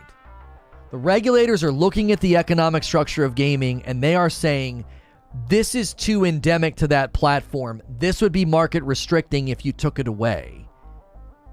That would be bad for consumers and the market. The regulators are in agreement with that.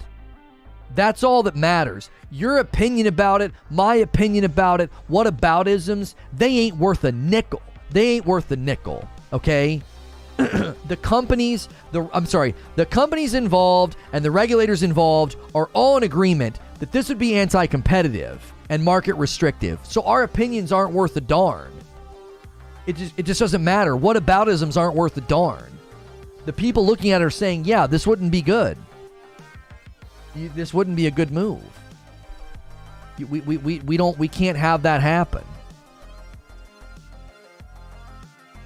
They said they have concerns, not that it's restrictive. No, they 100% have said it would be restrictive. We literally covered this the other day, and I quoted the article.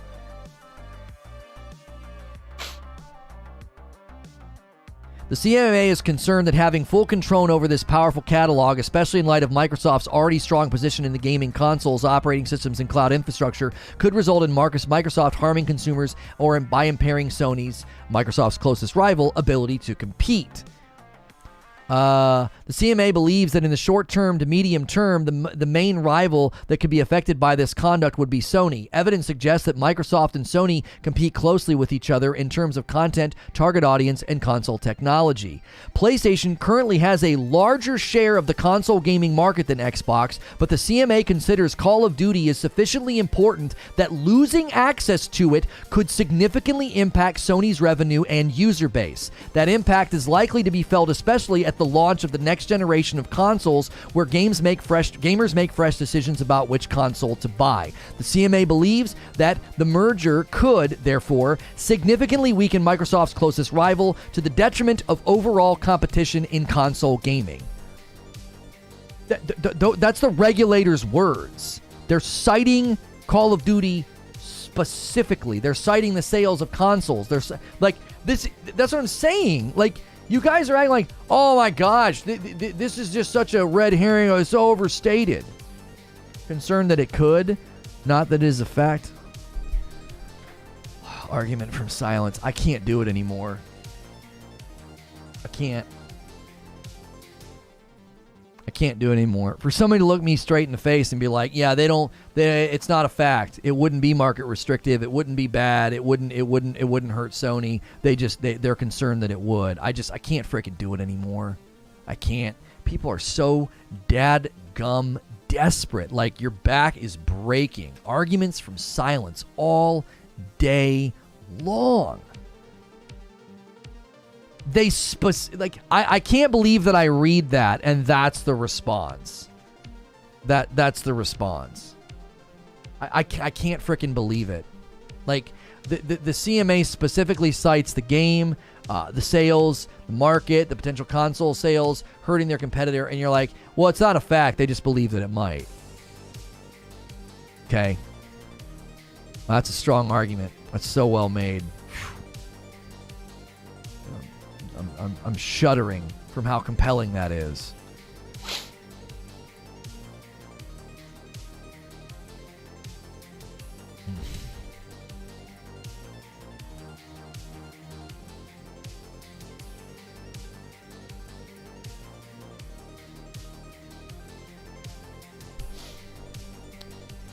Are we going after this topic? All the Assassin's Creed news, the 6 new games. The total view count on this video is crazy. We had amazing viewership the whole time. It must have literally been the core audience. I don't think we got picked up and seen by a lot of new people today. I don't think we did. We're nearing a new milestone. We actually got a ton of new subscribers, but they might have subscribed to the short. I had a Halo Infinite short that just went bonkers.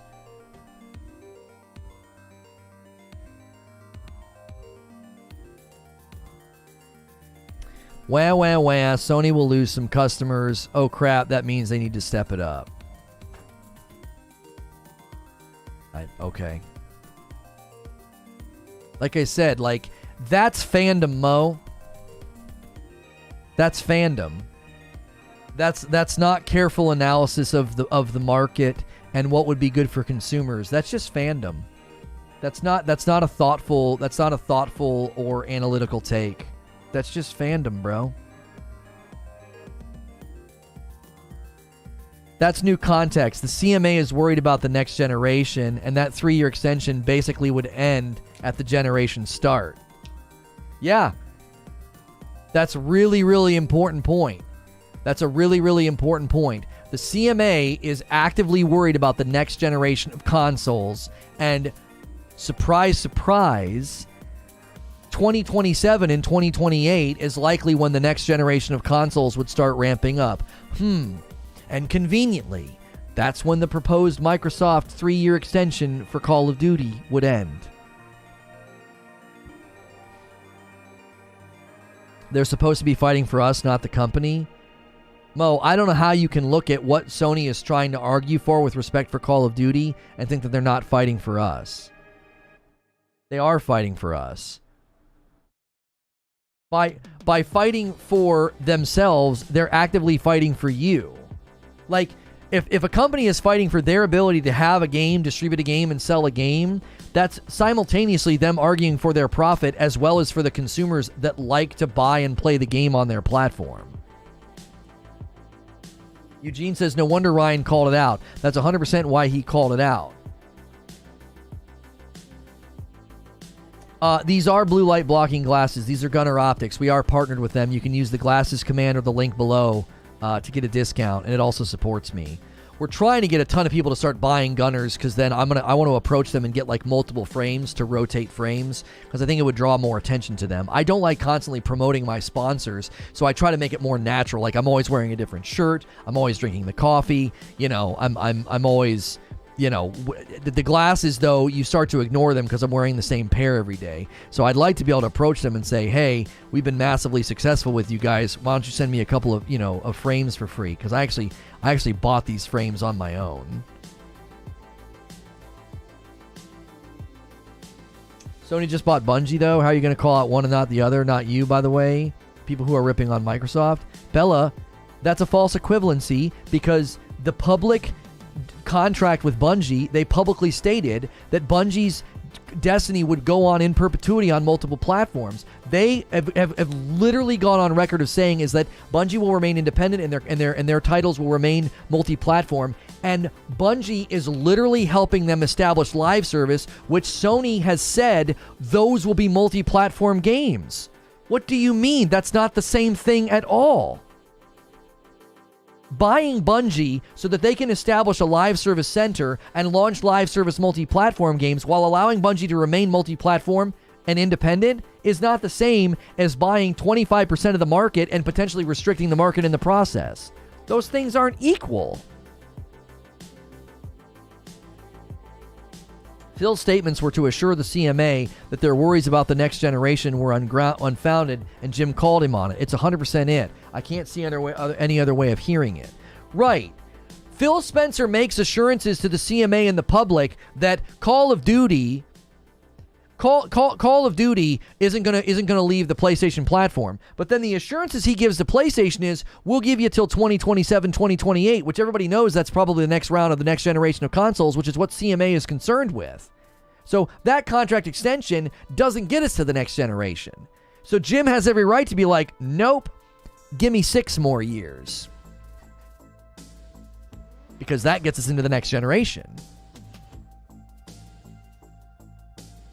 Sony can't lie. I didn't say that. You are exceptionally gifted, as was the other guy that got banned today. You're exceptionally gifted at misrepresenting what I'm saying. I didn't say Sony can't lie. I said that public contract and the public declarations from both Sony and Bungie have been that all those things will remain multi-platform. So sure, if in a year or two suddenly Destiny's a Sony-only title, I would be like, y'all lied. Do you honestly think... You're new here. You're new here. Do you honestly think in my coverage that I'd be okay with that? Did you not watch my stream the other day when I called out Sony for the Hogwarts exclusives and said that it felt like a step back in time, that it felt like a bygone era, and that I don't like it? Do you think I struggle to call out Sony as I got angry the other day at the God of War footage from Game Informer not even being 4 minutes? You think I struggle to call out Sony? Is it too hard for me to call out Sony? Have you watched any of my content? Is it too difficult for you to look at thumbnails?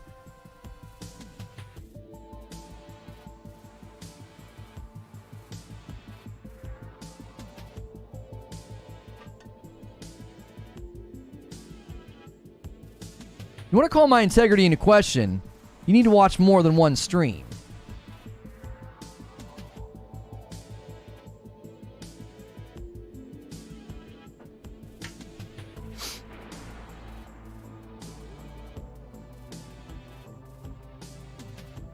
You call them out, not to the same extent you call out Microsoft, though. Never heard you accuse someone of deep-throating their DualShock.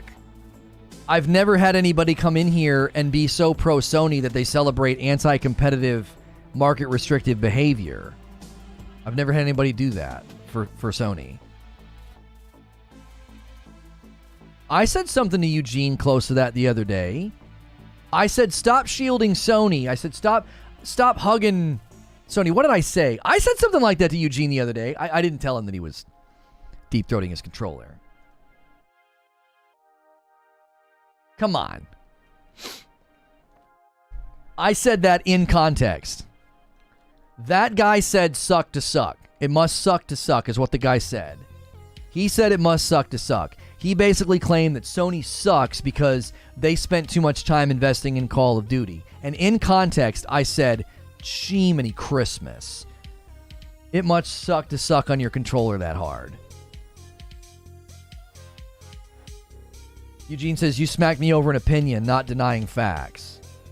Right, like, I got on Eugene about an opinion as he was trying to, like, shield Sony from criticism. He wasn't denying facts. He wasn't acting like this isn't market restricting, or this was, like, he wasn't, like, celebrating something that's, like, a dishonest or a lie, or, like, you know what I'm saying? I think sometimes people misunderstand. The reason I go so hard when I say something like that is because I literally had somebody saying that it's totally cool to yank that from that platform. Sucks to suck, man. Gonna hurt Sony.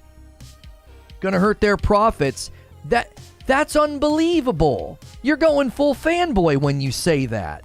I'm not wrong in my conclusion. You think the person said sucks to suck after careful market analysis and that they conclude it was a fair and good business decision? No, it was a thoughtless, lowbrow, dumb statement from a fanboy. That's what it was. And it got smacked for being one. Y'all get too narrow on me. You get too narrow. I spend 2.5 hours debating the public, and I smack a lowbrow statement with a pretty harsh clapback, and you're going to summarize my content with that one moment? Get the frick out of here with that. I spend 2.5 hours debating this with people, going back and forth, and you're going to grab one moment, and you're going to shade the stream with it. Get out of here with that. The guy said something dumb. You told Eugene to cut the pie evenly. I thought I said something else because he was talking in the Discord. I thought I said something about hugging or shielding Sony. Stop protecting your beloved Sony or something like that.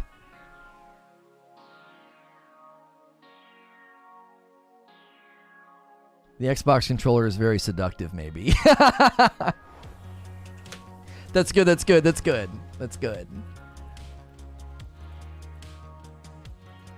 I will shield Sony.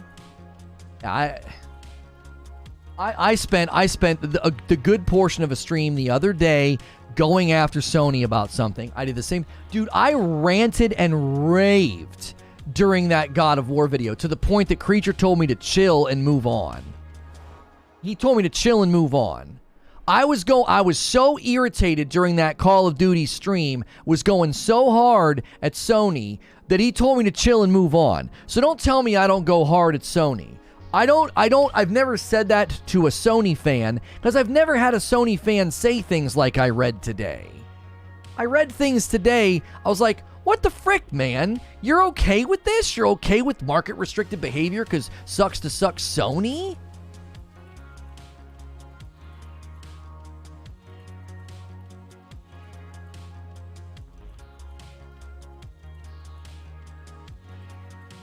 You just go hard in general? Yeah, like, look, man, when the gloves come off, I don't care who I'm swinging at. I swing. I swing for the jaw. I don't take cheap shots. I don't. My clapback about the controller was to somebody saying something dumb. So maybe I shouldn't have stooped to their level. So be it. If in 2.5 hours that's what you're gonna get me on, then so be it. So be it. I typically take the gloves off and swing for the jaw. I don't hit below the belt. And when I said that, I said it to a guy that was putting commentary in the chat that was bonkers. It was like, what the frick? It sucks to suck? Like, what? Come on. That's not indicative of the argumentation method that I invoked today. Assassin's Creed Mirage. Why am I on caps lock? We gotta move. We gotta move to the next thing.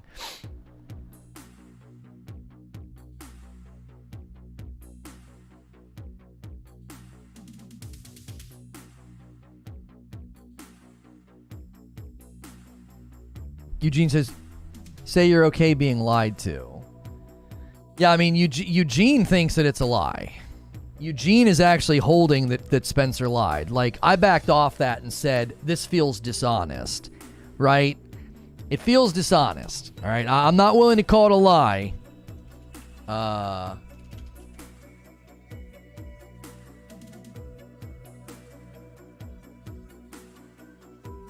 not willing to call it a lie. I backed off that because I thought it was distracting from the overwhelming point that I was trying to make. The overarching point that I was trying to make was not that Phil Spencer's a lawyer. Like, that's not what I was trying to do. Right? Yeah, I'm not going to... I probably won't be able to do that. Thank you, Shauna, for putting that on my radar, though. We probably won't be able to co-stream that. We'll see. We'll see. I'll look into it. If it's today, we can't do it.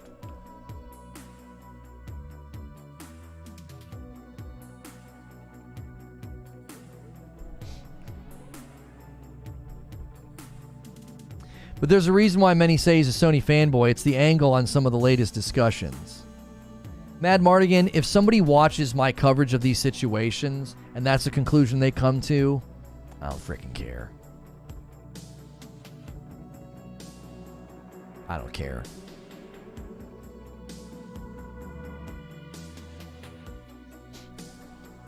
Unsubstantiated, thoughtless claims don't bother me, right? Go write a twit longer. Go write a twit longer.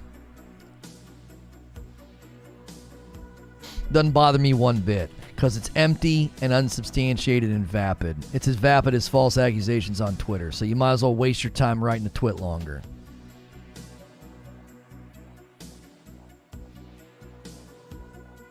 What image do we need to use here? Was this?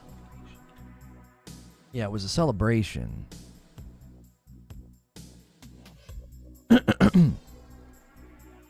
Yeah, this is it. This is it. This is the good image.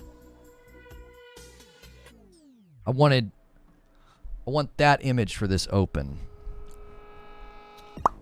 Okay, if redirect is traditionally not good for you, use the link in chat, right?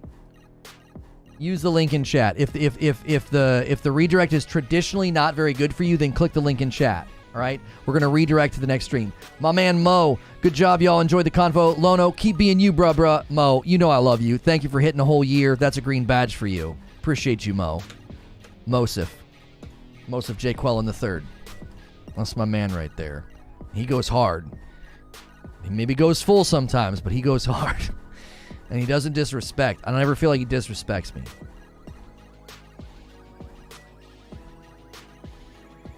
The latest Assassin's Creed news is that there are 6 new Assassin's Creed games coming, way more than we originally thought. What does this all mean? We're going to be ending our previous stream. We discussed the Phil Spencer, Jim Ryan, Xbox Call of Duty thing. Huge issue going on there. If you want to watch that VOD, I broke it all down. It was a spicy debate. I'll be ending that stream and bringing people over. I put all of the information right here at the beginning of the video. That way you don't have to go searching for it. These videos do tend to get a little long because they're live streams, but I put this right at the front end so you don't have to go searching for it. So I'm going to end that previous stream and bring those people over, and then I'm going to launch into this update for you.